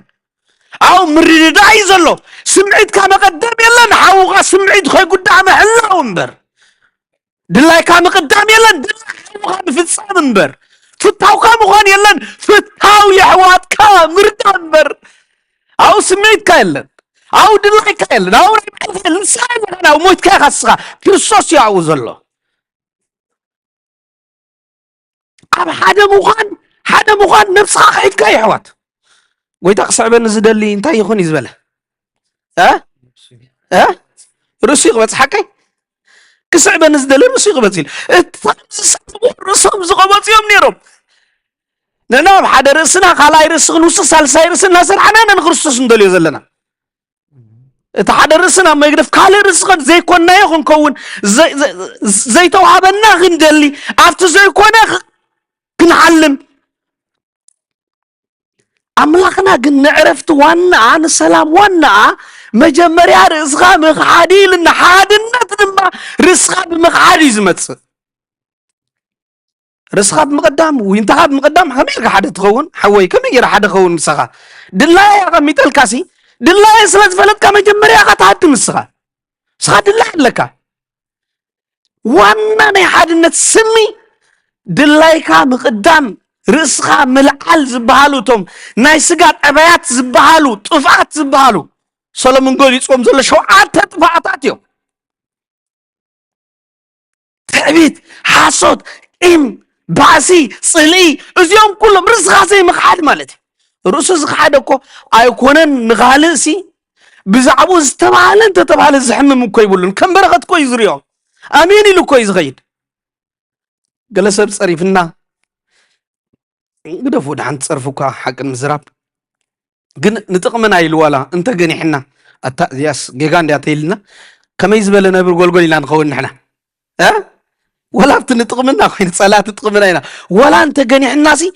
ولا ترأسنا نرغبوا له نخيل نعنا تصرف راح يزمسلنا أتانا متى كم زيادة ما زيادة كم زيادة زم عدوك أتبع من ياتات اليوم سبب قد إلهم قد خينهم لا تجاج خالات تجاج لا غايب لخانهم قد بسمعت سلاز خونو أنا تزغون كم زي أم قبر كنيرة إلى محل فوا فوكس بزغون أنا قرت مهر الله قبله ها أنت مالي كم زي أدم قبر أوه يا ملستبل كم زي إحنا قن كمان سلادين كم زي قبر رأخه أنا أصغي كم زي لنا نما لسه ولا نتقمنا تغيلوا زمعنا ناين فوتورينا نحن زمخرنا ناين فوتورينا سبسي انتايو فات الله قد ما تطنق كيطفنا بلك ماني اصحاب زعبات صدقني قرا خيراخو طريق تفيق عند بلك خلص نغطريقه تخيد ولا نطقمها سر كما يلي يعبد عبيد ابرسخا مخادي زلونا اغزابير بيتس تمنيت سغاخا امقوات يزلو حادنا دبا اتواقع ازيو عبي جن واقع خفيلك حدا تخون واقع كيكفلك حدنا تاي مصني هذا من برسي واقع كيفلك يزركب زعبا ابتي تنبيت نا اياسو تاريخ تفلطوا يخم مصحف اياسو ابزلو سد حري ابونا نبي مسيه بمسفنነት اسرائيلان زمرح بوي اقدم ابيلكم تاريخ موت تتغادلوا ام منفساو هيوتو كما يزقنيو كارتوم نمدر اسرائيل كسليس تلاقيو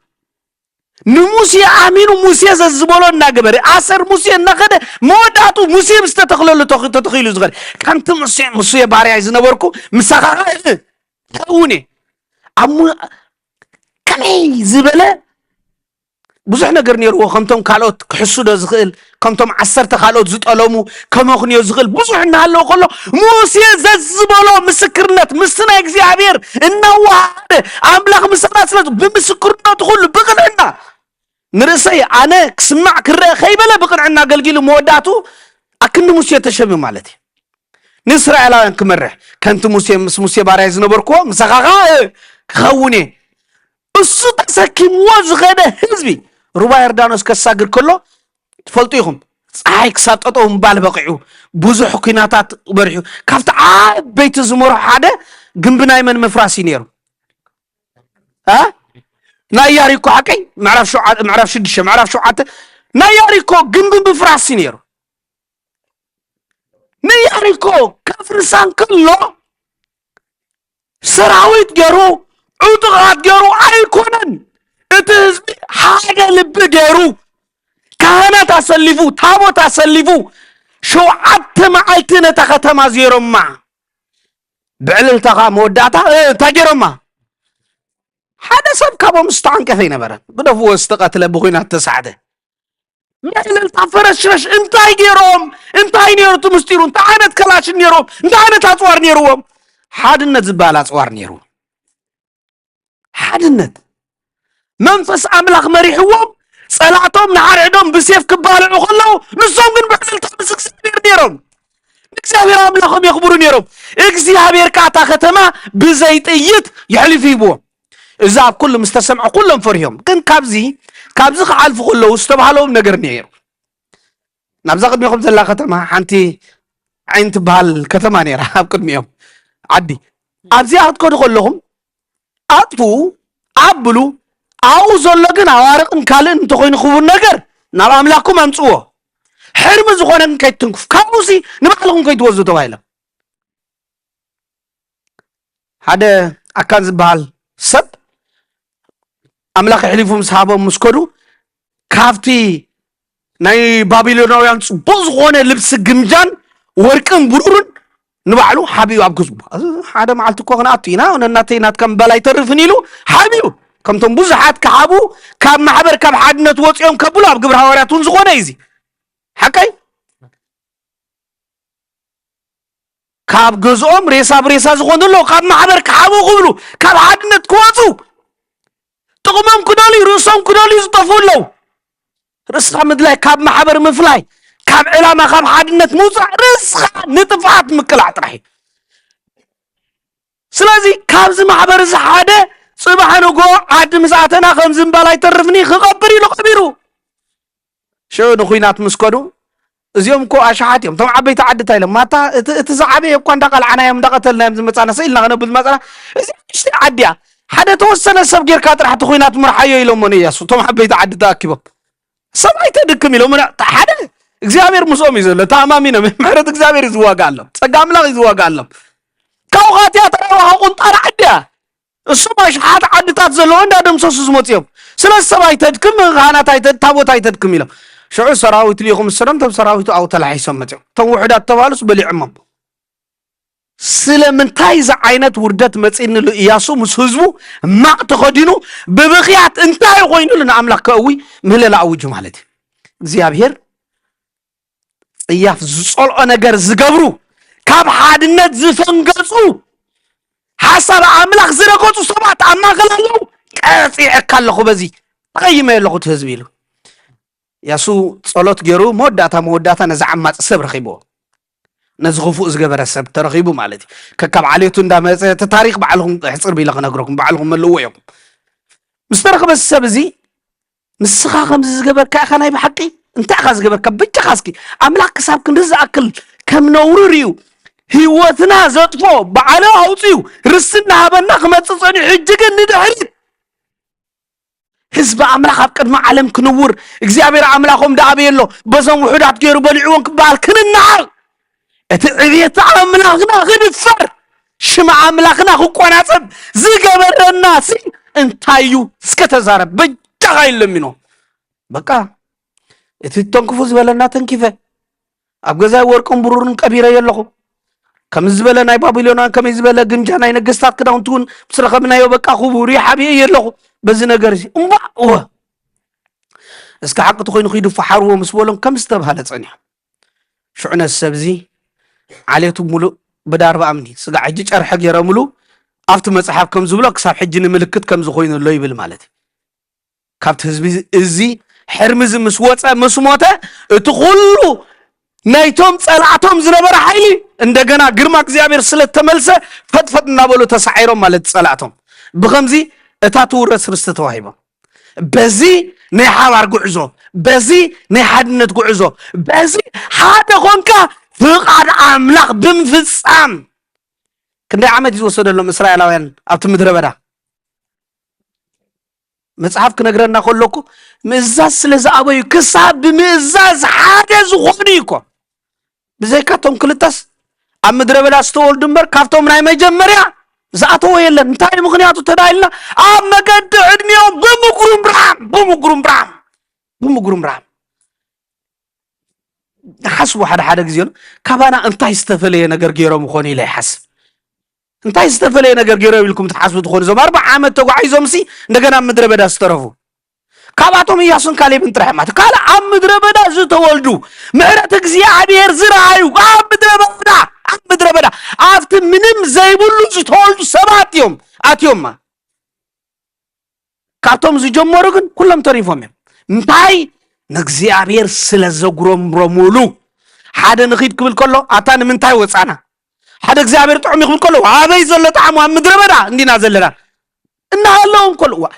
ዘይሓረስዎ እናተመገቡ ኣቶም ሕዋት ዘደምሉ እናተመገቡ እኮ እዮም ዝኸዱ ነይሮም ፀሓይ እኮ ይኮኖም እኮ እግዚአብሔር ብደመና እናፅለለ እኮ እዩ ዝወስዶም ነይሩ ተገዲዱ ንኹናት ዝወፍሩ እኮ ኣይነበሮምን ተገዲዱ ንዓዶም ሓሊ ዝብሉ እኮ ኣይነበሮምን ዞም ሰባት እዚኣቶም እኳ ላ ዝፈትሐ ይመለስ እናተባሃሉ ትባዕተ ዘይብልካ ተመለስ ድሓን ድኽም ዝበለ ተመለስ እናበልካ እናሓለ እኮ እዩ ዝወስዶም ነይሩ እንታይ ኮይና ሲየጉረምሩም ሕጂ ምዝናትና እኮይ ከም ዝናትና እዩ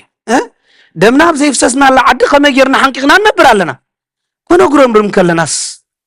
ዋታ ትሰምዕ ኣምላኽ እንታይ ክብለና እዩ ኣብ ቤተ እግዚአብሔር ኮይና ብደው ዝተኸላ ቤተ እግዚአብሔር ኮይና ብዋንነት ክንዛረብ ከለናስ እንታይ ክብለና እዚ እኮ ንሕና ታይትል ገንዘብና ገለ ክንብል ከለና ንባዕልኩም ንባዕልና ብእውነት እየ ዝብለኩም ዘለኹ ሕማቕ እዩ በቃ እቲ ጥዑም ዝኾነ ናይ እግዚአብሔር ብሓደ ክንነግብረሉ ኢሉ ዝገበረልና ሲ ንሕና ናይ ሰብ ሓሳብ ቡቱኽ ዝኾነ ኣብ ዓድኻ ዘየንብር ግደፍዎ ኣብዚ ወዲ ዓዲ ክስኻ ኣብዚኦም እንዲዝ ክንበሃል ከለና እዚ ከምዚ እንዲ ክንበሃል ከለና እቲ ፍረ መንፈስ ቅዱስ ዝበሃል ዕረፍቲ ዘውህብ ናይ ነፍሲ ከምዘይ ንረኽቦ እዩ ዝገብረና ንሕና ድማ ሓይልና እግዚአብሔር እዩ مصحف قدس زبولي كلاي قرنطوس معرف 10 قطر 4 انتاي زبل اصوارنا سي اواي نا እግዚአብሔር ቤተሰብ እስከ ካባኻት كن حنت زنبل مصحف قدس زلو الله خبز እንደቀንስያ سخني انت بزح حيله ها الموبايل كني زلو ابيدو قدمي زلو مصحف قدس زلو تلو زغدم نمفراس انا اردتات ورت يمبده هو هر علات كل مصحف انبا زين ادخ نبل زقدمه خنبب فوق ليه زقدمه يو ها عرف 10 قطر 4 كلاي قرنطوس عرف 10 قطر 4 اصوارنا عوت زبنا كما يزبلي ايو صوارنا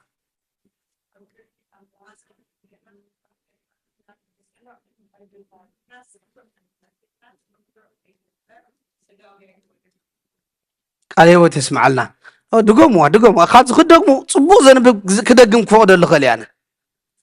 دقما أصور وجئنا أبكر ما أملاك نمفراس صنوع أردتات برتو يومبر سجاوي يكونن كبرنا أملاك يكون صنوع أرد سلاعي زمكن أصور ناسي ناي سجا يكونن أتمنى واقع اللهم نحسوهم زلنا يكونن حايلنا حادنتنا أيو منفسك زيابيهر يا أصورنا صقع أملاك يا أصورنا بحايلنا كسر فصمين غلنا بزيك زابير ها يوحنس وانجيل تايتل بزي باي حنت قوات كبرى يدخلن يخو بزي እግዚአብሔር سي بفتاونا برጭቆ لعلنا ما يقدحنا كنستا ينخلنينا عقم يلن كاي مسلكم اتزطعمه مغبس صلاي نفسنا يزخون عندكم حيالاتي الرجيز بالالا قدامي حكمنا مسكر كان تايم زحتكم ناي فود الرجي دم زحتو ها انا عجز فوتو مغبلني الشعر كورت يا ولدي زانت صلاي ونسي تمالالس على الحد قص بزي فقاد እግዚአብሔር سي قدم سي حدا هافتام سباين يارنز فولطو كل غزي قጫ زقጫ درقጫ مو سجن طرح يزبلع حجا عجوز معات اسمعت سجا معات قلمل قلا يزلو اسا طرح يزبلع حجا احنا بتسنه تفولطو يخم سجاب عمت قلا تركب ولا مسبل عخاس تتناخي كيد كمان نعرق تقنص بزي خات طاشي متبلا حجي او دامت كله معات تحريد قلمل خلص كم قليل كبك عدل غير كتطلع كان بتا غزات خيد كاسل ترخبلا نخير متل سعيس يبل زغجا زما يحط كوي حجي شو يتردى ان يحسب مع استردي نسكم مسقابوس بزعبا غاسترايت زبال كم زبال حمام مسفولتكس كل غزي انا زبل يرشعو تمليس لي مزعبو مسحلبي تمليس لي كن حجي دحر كل مساعتكم كن لك سلازلك طرح باي لك يتبلع دي خاتم حوات سلازلك كايوس انتويس تاني سمعني رزا دكتور زقربلنا بزعبا ناي شكورة ويتا انكورو قرمي زبلوكم بك خمي بزي فقاد እግዚአብሔር ስምንም ከተከበር አይትخلني انا بحكي ناب ساينس تعديقه انا ما نشتي يصنعني نز عالم كونه انجرا خونني لزناي ساينس حكم الناس مساعه خايوسي اتزين فولتو تتمراميرم زبصحو مغدفو بتمرمر زي تبصحو زلو جينا خفل اكلاتنا ولا كوي زدن صوكا دنصو تبل زين فولتو ما قحوتي ما وشتن خنبرتم كندتاش مزغون زين فولتو ما يكون اشباتهم زين فلك املاكن تاديرو الصحام ازيوم بزي فقارو بزخونه غير كتحلو ما يتخلنا تصنعوا ما يتخلنا اسو تزي حلي ومسي دكيس كام تساسي سلتسانا يقلز مسلناكو قدمي توسن غزيسي ابت سرحي ترانسبورت سرح زرخبكو حدا سبسي ليتي كنزي ندحر دقيسوسي كمزي مومات دبالي زموت ندحر دقيسو سمعي فلطني يخمو بحكمنا ندعي تفلطو يكون كمزي ندحر ليت دقيسوس يموت يبقى كمزي بمحلاو يحضر نفسه بمحلاو بصح نغير يتخ انا يفلطني انتاي مغان خم سمعي فلطني حجي سلام قبل نخلص اتس بلاسين تبي الله يفيلس زقال زي سمعي يفلطني يلو እንዳበኸ ታሪኹ ሙሉእ ዘርዚርለይ ታሪኹ ሙሉእ نولكي أنت تتأنكر إذا له ولا زي تفلتهم حمامات تركب سمعي خام زي تفلت كم خمس الله يفلتني نيره وزح حجي نعطي كون نزل النقن ناسي إتهم بيتك زيابير زلنا منفس أملاك زقلت سألنا بزيك زيابير منن كنقبر كم زي نغلنا تنقر الناسي كاريه كان بلنا نفكر مغني من مغنى زي مفلات مغني زوجي كاملة سبك فكر لنا خلقه وين نفره ويك عزفو نفكر ها يسب ما اكزيابير بيتسب كاب نفكر سي كاب نعوخ انا في الريح قلبت زي ود تسقيلو زخونه كنت زخونه قلوت التطفسي نعوخ تفكر من كستاملاك تورس نشتي كيف كاتتخون دايما حشت نشتي كراك ما كخلو مرقم تطبلو نعم كو يتملس تمرقه نعم كو يتملس نزرق مخم زبولو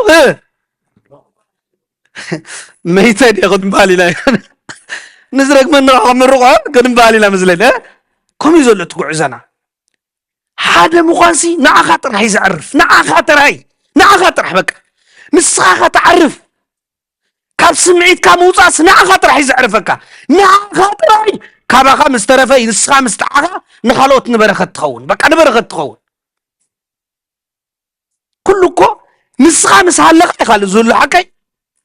نسخه مستعمك ابو زحكم مستعمم فلتي ግን ይጣዓመኒ ልካል ተሰሪሕኻ ይኮን ካል ዝጥዕመካ ሰባት ንኽጥዕሞም ክትወፍር ከለኻ ኣምላኽ ኣብዚሑ ይባርኽእካ ኣብዚሑ ሕጂ ብዙሕ ሰብ ዘይርድኦ ሰብ ከመይ ኢሉ ዝኽእሎ ዝብል እዩ ብዙሓት ሰባት ርኢኹሞም ትኾንኩም ከምዚ ኸማይ ብዙሓት ሃካያት ኣለዉ ብዙሓት ሓደ ኮይኖም ኮ ናይ 10 ሰባት ዝዓሙ ኣለዉ እሶም ትድነቕሎም ኢኹም ኩላና ንድነቐሎም ኢና ሰዓት ኣላ ድያ ሰዓት በላዕየ ትድነቕሎም ሰባት ከ ኣለዉ እዞም ሰባት كم يجيرو خولو خولو السب يجيرو خولو لزلة تبلو نسخهم تجزي يكون بمعري نسو روسو سلازي يقدم يقولوا زخونو لزلة نتحدث بس حبل أكن زدك أكن تصبغتو فيلا نيكس فليكس دو جلز بله نفتح لهم كبس حبل أكن تانيش تيس كمس كم زبل كا عزل لوني دو كيبل يخيد يقلقل يقوي زيابير يحقوس نابز ولا يخيد روسو حيدو مالتي ناتو خي قدم يخيد يبارك يخونو له يخبر يرزن يبزع خاطريو كما يخونو له قندنك يخونكم بزح يخونكم نسخون كاخونا لكم غزينا لكم من فرزي تفريو كاتي خاطول كوخونا لكم كعباكم تطفوا قلبتنك ما لا يقولنا يكون تنكا خونا يتريون رأسنا قدمنا رأسنا نمدلي ابن قبر نجر اتخوكفوا يخرن برصبغاي نردنا نخالا قدمنا نكزيابير فقد قدمنا نخونا كن وصيتو نحنا زي كنا نحنا بيتغير نزو وصيتو حدا موسى نبي موسى سي زيابير نزب اسرائيل كوص عميلوسي ناهي زب اسرائيل مولو صقا يبو نير موسى حدا يكون نير اسرائيل نير املاك زب صقا نير بزح نير كن موسى مساب زحلو اسخال من تاو صخانا اسخال زي قبركلا انت صقلا مسورو تمالي نزب بزي تطفوت خون كان نعي كان مزغب هيوت حقاقا نزبل نبره امود داتو مسغروم رومولو شرفر مسبلو اتنعوم ناي منبر رسخ ناي مخاز نبره بمكر خار طراي صقونا غودل خيدو مسبكم ما قوت تنا اغزيابيرنا كده خيدو شعن اسرائيليان نعملاق انتيلو نزز بزي تفتون انت خونكا بقى لو ما قتلني لو كنبر ايدل خازز بقلاقل نقتلني لو انت خونكا هجي حدا تصلت على ولا إلياسون مسمور ورون تايل نيرو لو مقتلنا حكي صلت سمعك تقولين أملاك كاب قتلني محرني محشن صد عايش حكي بزحت سوتكم زوما قديمهم زوماتو متفريهم كم زكوي نرى أملاك قتلني الكاز قتلكم محرني الكاز زي محرك كم غير تالو تزقفات مقتلي حكي كن مش أنا كاسبسي أكفي عي حسبني ملوشي زبل قلنا موسى من تقول دالكم نبي موسى مسمررلو كفلطلو يلو نتخوحو ما يمسوقعو نهلكم ما يوصلكم الله خير صبوق داتا يسفو عطا قبار صبوقكم يعني نخبليكم بري أملا خيلكم مساملا كراغر دي أملا كمن زعيلكم يكونن حاسبو أيكونن تتاريخ سلة تفلطو يحصر لكم زال تمكر خارقن انت عينات قلبات كم زتفعلو تفلطو ليكم أملا زبت سقاز نبرنا تراسب كم زور كويس قبرو الله الخركر كركركو ناغاي زغود نتتكا خد زل سماي كونن سقط غدا شو موسى موداتو املاك ساب كنتزغو يوم اسرائيل من املاك ممرار مش جمره بقى بالحري 7 مرص قنعوم زوبهم صقا كامن يلو بسم الله والله منفس قدس ريو خندي صقا خموس يزغي زلو لك موسى حدا سباي نبرد حجزهم تريوم نسبات كنبرو خبقوش خلو عاملاك عام زوبهم نسبات كتنبر نعوات كتنبر نمحبر كتنبر كتكايب كالغازي نت محبر زدليو كل بركات نمن يزوبو املاك نتا محبر سلاز حلي يزوبو اب حدنتنا عابي قوم نجر هيوت يزلو تمرت خي سبحنا بزعبا نبوزح سلاز خيد تبركات عزي بوزح سلاز كونه بعبي كن حبرت هيوتي الوزل هيوت كا خاتركب بحد مخان بحد حساب مخان እግዚአብሔር ዘስምር ቅድሚት ጌርካ መካድ ማለት እዚ ነፍስኻ ብመውፋይ ማለት ፍጥቅመይ ትብሎ ረብሓይ ትብሎ ስምዒተይ ድላይ ፍታዊ ነበልካ ርእስኻ ዘናውፅ ናብ ዓዘቕቲ ትኸደሉ ናይ ስጋ ድላይ ገዲፍካ ማሕበር ትህነፀሉ ይሕዋትካ ዝዓቢሉ ሰላም ዝኾነሉ ክደሊ ከለኻ ዋጋ ብምኽፋል እዩ ብዙሕ ከዓ ትባረኽ ነዚ በረኸት እዚ ኣምላኽና እግዚአብሔር ይሕዋት بداويت جرو يحوات بحد حبيرون كنبرو كندي سناين كبر مسكنا النسوم يخون أملاخنا يعنتنا خفيتنا رأسنا بمخاد هوات إن رقبلو شموز قنلو زعبيرلو منقست السبقلو محبر كونلنا نمحبر كنبر نحاد النت كنبر في التاون دلاين يحواتنا خنقدم يعنتنا خفتلنا بحد النت كنبرنا قدس فؤاد يخون وسبات لك امين امين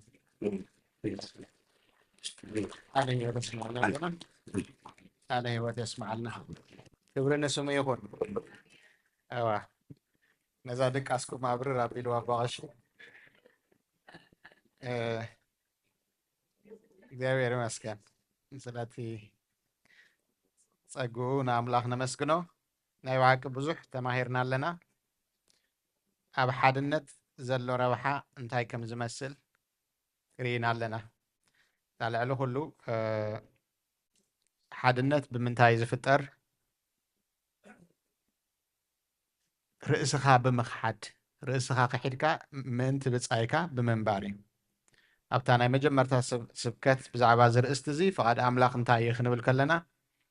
ፍቓድ ኣምላኽ ንዕኡ ምእንቲ ክነንፀባርቕ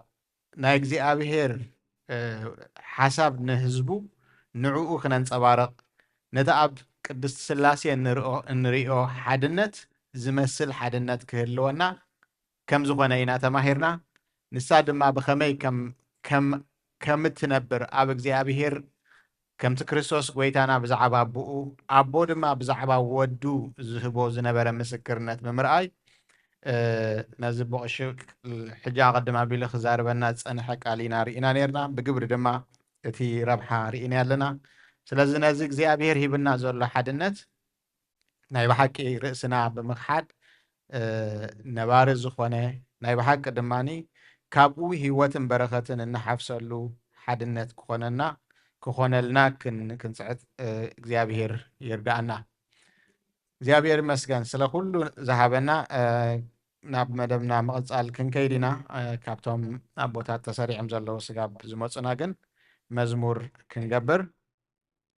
ካብ ዘለናዮ ክንትንስእ እሞኒ መዝሙር ምርጫ ጌርና ሓደ እሺ ናሁ ሰናይ ብጣዕሚ ፅቡቅ ምስታ ቃል ኣምላኽ ድማ ትኸደልና መዝሙር እሺ ናሁ ሰናይ ናሁ ኣዳም ሶበይ የህሉ ሶበይ ኣሃው ህቡረ ትብል ብግእዝን ብትግርኛን ክንዝምራ ኢና ማለት እዩ እሺ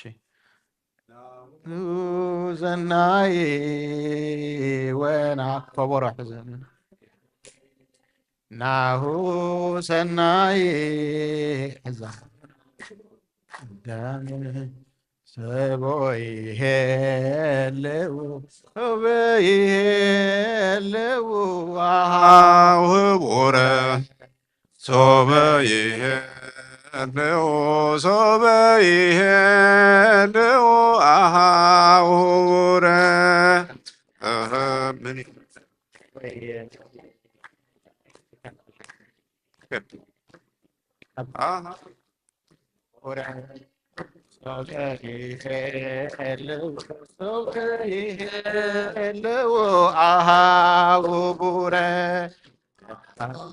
ሰናይ ወናሁ አዳም ናሁ ሰናይ ወናሁ አዳም ሶበ ይሄልው ሶበ ይሄልው ህቡረ ሶበ ይሄልው ሶበ ይሄልው ህቡረ ሶበ ይሄልው ሶበ ይሄልው ህቡረ ሶበ ይሄልው ሶበ ይሄልው ህቡረ ናሁ ሰናይ ወናሁ አዳም ናሁ ሰናይ ወናሁ አዳም ሶበ ይሄልው ሶበ ይሄልው ህቡረ ሶበ ይሄልው ሶበ ይሄልው ህቡረ ሶበ ይሄልው ሶበ ይሄልው ህቡረ ሶበ ይሄልው ሶበ እነሆ አሕዋት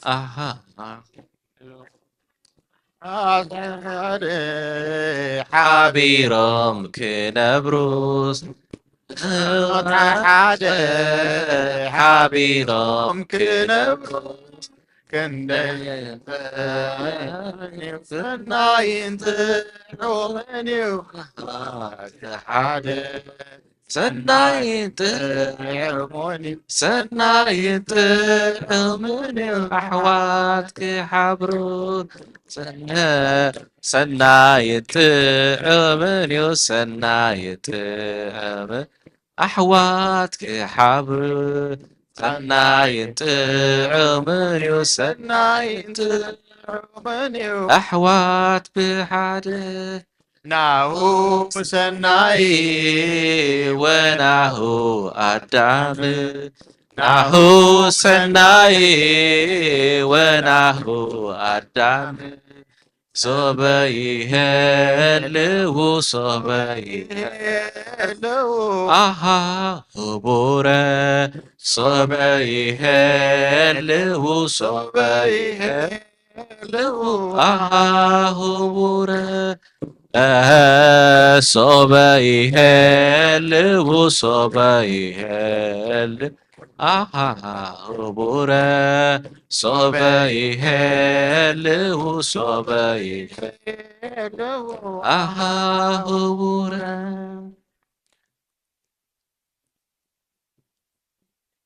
እሺ እግዚአብሔር አምላክ ይመስገን ድሓን ሓንቲ ቁሩብ ተዳይ ክንፅበይና ኣብ ኣኼባ ስለ ዘለው መፁና እዮም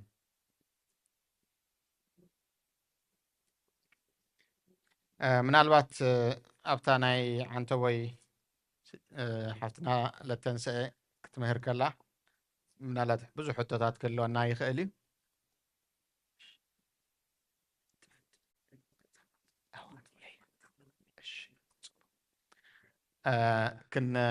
ክንጥቀመላ ንኽእል ኢና ስጋብ ዝመፁና ካልእ ግን ትማሊ እውን ዝኾነ ሕቶ እንተልዩኩም ምናልባት ጀነራል ፍላይ እንተኮይኑ ኣብቲ ናይ ሕቶን መልስን ከኣኒ ካልእ ግዜ እውን ስለ ክንገብር ንኽእል መምህር ተኽሉ ወረቐት ኣለዎ ካርድታት ፒሮ እውን ኣለዋ የዳውኩም ምልክት ሃብዎሞኒ ተቐቢልኩም ፅሓፉ ኣብቲ ነቦታት ወይ ንውፃእ ናቦታትና ዝኸውን ሕቶ እንተልዩ ክንቅበል ንኽእል ኢና ማለት እዩ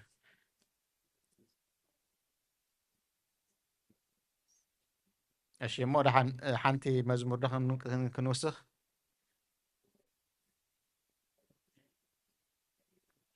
ምርጫ መዝሙር እምበር ናባኹም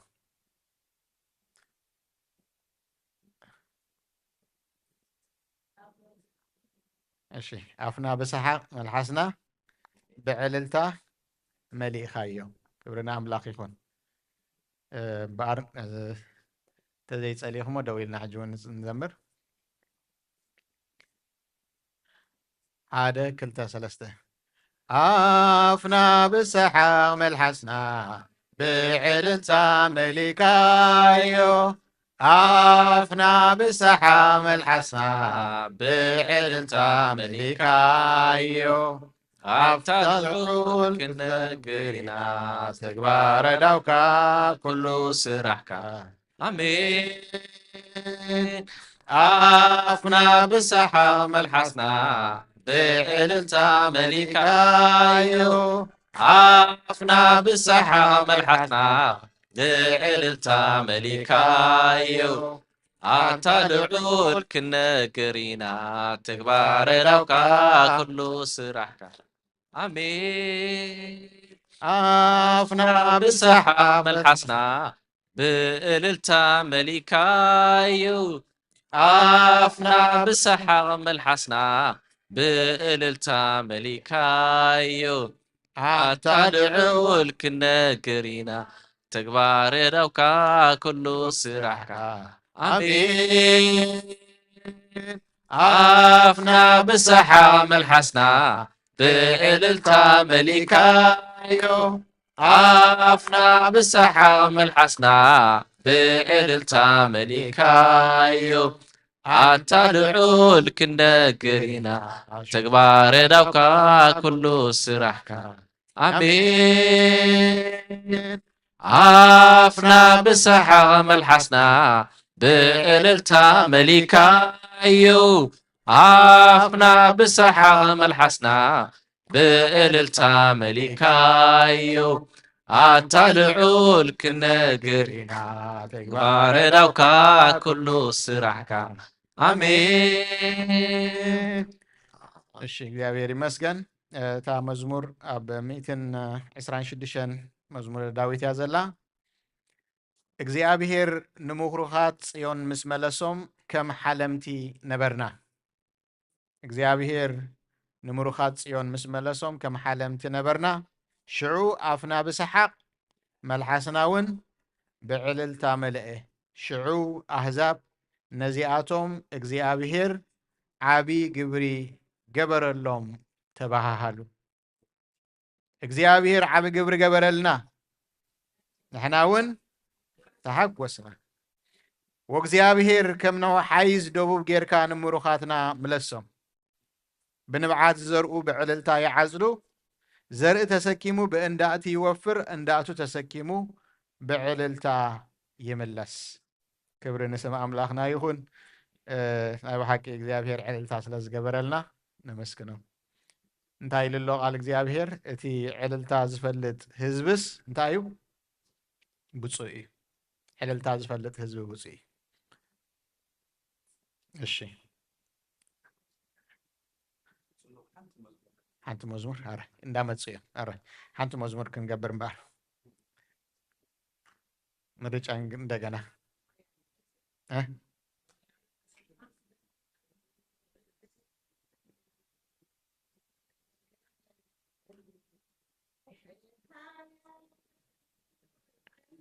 ونفلت علينا كلها أنا كنا بزح فلت عليه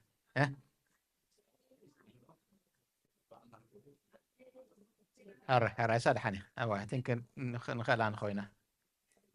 ما كلنا قوم صبو هر هاليلويا هاليلويا ما كلنا قوم ما كلنا قوم ما كلنا قوم Χριστός μακελενεκούμε, Αλληλούια, μακελενεκούμε, Αλληλούια, Αλληλούια, μακελενεκούμε, μακελενεκούμε, μακελενεκούμε, Χριστός μακελενεκούμε, μακελενεκούμε, ማእከለነ ቆመ ክርስቶስ ማእከለነ ቆመ ሃሌሉያ ሃሌሉያ ምስጋና ነቅርበሉ ነቅርበሉ ንኣምላኽ ምስጋና ንኣምላኽ ምስጋና ንኣምላኽ ምስጋና ነቅርበሉ ንኣምላኽ ምስጋና ንኣምላኽ ምስጋና ንኣምላኽ ምስጋና ነቅርበሉ ንኣምላኽ ምስጋና ሃሌሉያ ሃሌሉያ ማእከለነ ቆመ ሃሌሉያ ሃሌሉያ ማእከለነ ቆመ ማእከለነ ቆመ ማእከለነ ቆመ ክርስቶስ ማእከለነ ቆመ ማእከለነ ቆመ ማእከለነ ቆመ ክርስቶስ ማእከለነ ቆመ ነቅርበሉ ነቅርበሉ ንኣምላኽ ምስጋና ነቅርበሉ ነቅርበሉ ንኣምላኽ ምስጋና ንኣምላኽ ምስጋና ንኣምላኽ ምስጋና ነቅርበሉ ንኣምላኽ ምስጋና ንኣምላኽ ምስጋና ንኣምላኽ ምስጋና ነቅርበሉ ንኣምላኽ ምስጋና ሃሌሉያ ሃሌሉያ ማእከለነ ቆመ ሃሌሉያ ሃሌሉያ ማእከለነ ቆመ ማእከለነ ቆመ ማእከለነ ቆመ ክርስቶስ ማእከለነ ቆመ ማእከለነ ቆመ ማእከለነ ቆመ ክርስቶስ ማእከለነ ቆመ። አሜን። እግዚአብሔር አምላክ ይመስገን። እንታይ ኢልና ቃል እግዚአብሔር ኣብቲ ናይ መዝሙር ዳዊት ብዛዕባ እዚ ሓሳብ ሲ እግዚአብሔር ሲ ካብ ሕጂ ክሳዕ ዘለኣለም ኣብ ዙርያ ህዝቡ እዩ ከምቲ ኣኽራን ኣብ ዙርያ ኢየሩሳሌም ዘሎ ከምታ ኣብ ዙርያ ኢየሩሳሌም ኣኽራን ዘሎ እግዚአብሔር ከዓ ኣብ ዙርያ ህዝቡ ካብ ሕጂ ንዘለኣለም እዩ እቲ ኣኽራን ኣብ ሓንሳብ ኣብ ምስ ተደኮነስ እንታይ እዩ ኩሉ ሰዓዊ እዩ ዘሎ ቦታ ይቅይርን እዩ እግዚአብሔር ከዓ ቀፅር ህዝቡ ኣብ ማእከል ህዝቡ እግዚአብሔር ይመስገን ኣምላኽ ካብ ኣብ ማእከል ህዝቡ ምዃን ንላዕሊ ድማ ዝብህጎ ስለ ዘየለ ከምዚ ኣብ በቐሻ እንተበይ ክብሎ ዝፀንሐ ኣብቲ ሓደ ዝኮድናሉ ቦታ እግዚአብሔር ህልውንኡ ኣብ ኣድራሽኡ እዩ ክልተ ወይ ሰለስተ ብስመይ እንታይ ኣብ ዝኾንሉ ኣብ ዝተኣከቡሉ ሳጥራሕ ግን ኣይኮነትን ኣብኡ ይኮነትን ደው ትብል ብዝልምንዎ ዘበለ ከዓ እንታይ እንተኾኑ እንተተሰማምዑ ሓደ እንተኾኑ እግዚአብሔር ተመስገነ ይኾን ኣነ ኣብ ማእከሎም ክኸውን ፀሎቶም ክምልስ እየ ድማ ኢሉ እግዚአብሔር ተስፋ ይብና ኣሎ እሞ እዚ ሓድነት እዚ ብማእሰር ሰላም ክንሕልዎ እግዚአብሔር ኣምላኽ ይደግፈና ኣብ በቐሺ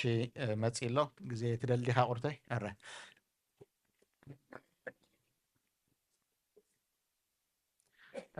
ንሴብሖ ኢልና ሕጂ ሓንቲ መዝሙር ዕድል ክንወይና በቐሺት ኮምፒተሩ ስጋብ ዘዳልዋ ኣራይ ንሴብሖ ንሰብሖ ንእግዚአብሔር ንሰብሖ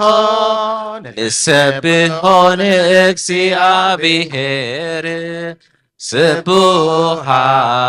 ዘተሰብሃ ስቡሃ ዘተሰብሃ ስቡሃ ዘተሰብሃ ስቡሃ ዘተሰብሃ نمسكنو نمسكنو እግዚአብሔር نمسكنو نمسكنو እግዚአብሔር مسكون زتمسكن مسكون زتمسكن مسكون زتمسكن مسكون زتمسكن نسبحون እግዚአብሔር نسبحون እግዚአብሔር ስቡሃ ዘተሰብሃ ስቡሃ ዘተሰብሃ ስቡሃ ዘተሰብሃ ስቡሃ ዘተሰብሃ نمسكنو نمسكنو እግዚአብሔር نمسكنو نمسكنو እግዚአብሔር مسكون زتمسكن مسكون زتمسكن مسكون زتمسكن مسكون زتمسكن ክብርን ጎይታናን መድሓኒናን ኢየሱስ ክርስቶስ ይኹን። እሺ ከፈሉ ሕጂ ተቐርበልና ስብከት እታ ኣብ ቁፅሪ 2 ወይ ካልኣይቲ ስብከት ተቐሚጣ ዘላ ናይ ትማሊ ምሸት ናይ ምሸት ከምዚ እዋን ዝነበረ ስብከት ጠንቅን ውፅኢትን ፍልሊ እንታይ እዩ ኣብ ዝብል ኣርእስቲ ኮይኑ ንሓድሕዳ ዝተፈላለየት ቤት እንታይ ክትከውን ኣይትኽእልን እያ ክትቀውም ኣይትኽእልን እያ። ስለዚ ሓድነት ምፍራስ ወይ ከዓ ጠንቂ ምፍልላይ ወይ ሳዕቤት ምፍልላይ እንታይ እዩ? ሓንቲ ቤት ንሓድነታ እንተፍሪሳ እንታይ ዝስዕብ ድማኒ በቲ ሓደ ኣንጻር ክንሪኦ እቲ በረኸት ወይ ከዓ እቲ ጥቕሚ ሓድነት እንታይ ከም ዝኾነ ክንዛረብ ፀኒሕና ኣለና።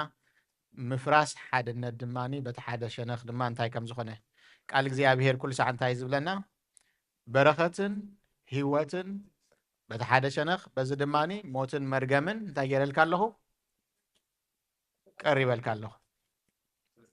ኢድካ ናብ ዝማእማኣካ እንታይ ግበር ስደድ እያ በቃ። ስለዚ እግዚኣብሔር ግን ኩሉ ሰዓት ደስ ዝብለካ ናይ ኣምላኽ ኣሰራርሓ እንተሪኢኹም ኣብቲ ምርጫ ክበና ከሎ ኩሉ ሰዓት እንታይ ዝብለና ብህይወት ምእንቲ ክትነብርሲ እንታይ ሕረ ህይወት ሕረ። ኣምላኽ ከም ሓደ ጨካን ዝኾነ መምህር ዓይነይቲ ኣታ ጥዒት መልሲ ከይሓበረ ኣብ ከሎ ምርጫ ጥራሕ ሂቡ መልስ ኣይኮነን ዝብለካ። እታ ናይ ህይወት መንገዲ በዚኣ እታ ናይ ጥፍኣት መንገድኻ እዚኣ ነፃ ዝኾነ ፍቓድ ኣለካ። ናይ ምርጫኻ ሳዕብን ክትስከም ከዓኒ እዚ እውን ባህርያዊ እዩ። ኣነ ግን እንታይ እየ ዝፈቅደልካ ዓይነይቲ ክትመርፅ እየ ዝደሊ ኸ ኢሉ እንታይ ገብረካ ይነግረካ ማለት እዩ። ነታ ህይወት ተሪኹመ ናብታ ቀጣን መንገድን እታ ገፋሕ መንገድን ክገልጽ ከሎ እንታይ ኢሉ እታ ናብ ጥፍኣት ትወስድ ገፋሕ፣ እታ ናብ ህይወት ትወስድ ከዓ ቀጣን እያ። ብህይወት ምእንቲ ክትነብሩስ እንታይ ግበሩ በታ ፀባብ ደገ እተው። እግዚአብሔር ይመስገን። ኣብቲ ናይ ዘዳግም 28-31 ዘሎት ብዛዕባ በረኸትን ህይወትን ዝተዛረበሉ ክፍሊ እውን እንታይ ኣሎ ብህይወት ምእንቲ ክትነብርሲ እንታይ ሕረ ህይወት ሕረ ኢሉ ድማኒ እቲ ክንሓርዮ ዝደልየና ነገር ከዓኒ ገሊፅልና ኣሎ። ሕጂ ከዓ ጥቕሚ ሓድነት ርኢና ሳዕቤን ሓድነት ድማ በቦና ቀሺ ሓለፎም ክቐርበልና እዩ። ነየናይ ክንመርፅ ከም ዘለና ድማ እግዚአብሔር ኣምላኽ ኣቐድም ኣቢሉ ኣብቲ ናይ ዝሓለፈ ናይ ትማሊ ቀዳማይ ስብከት ገሊጽልና ኣሎ ነዚ ዝመስል ህይወት ክትነብሩ እየ ዝደሊ ኢሉ ነቲ ናቱ ህይወት ዝመስል ክንመስል ንምስሉ ክንመስል ብመልክዑ ከም ዝፈጠረና ንዕኡ ክንመስል ከም ዝደልየና ድማ ገሊጽልና ኣሎ ምርጫና ግን ንሕና ኢና ንመርጾ እግዚአብሔር ይመስገን ስለዚ ኣምላኽ ምርጫና ክነጸብቕ ይርዳኣና ስለ ፀናሓና ግዜ ስለ ትዕግስትኩም ድማ ኣዝና ነመስግን ኣቦቀሽ እንኳዕ ብሰላም ድሓን መፀኻ እግዚአብሔር ኣምላኽ ምሳኻ ይኹን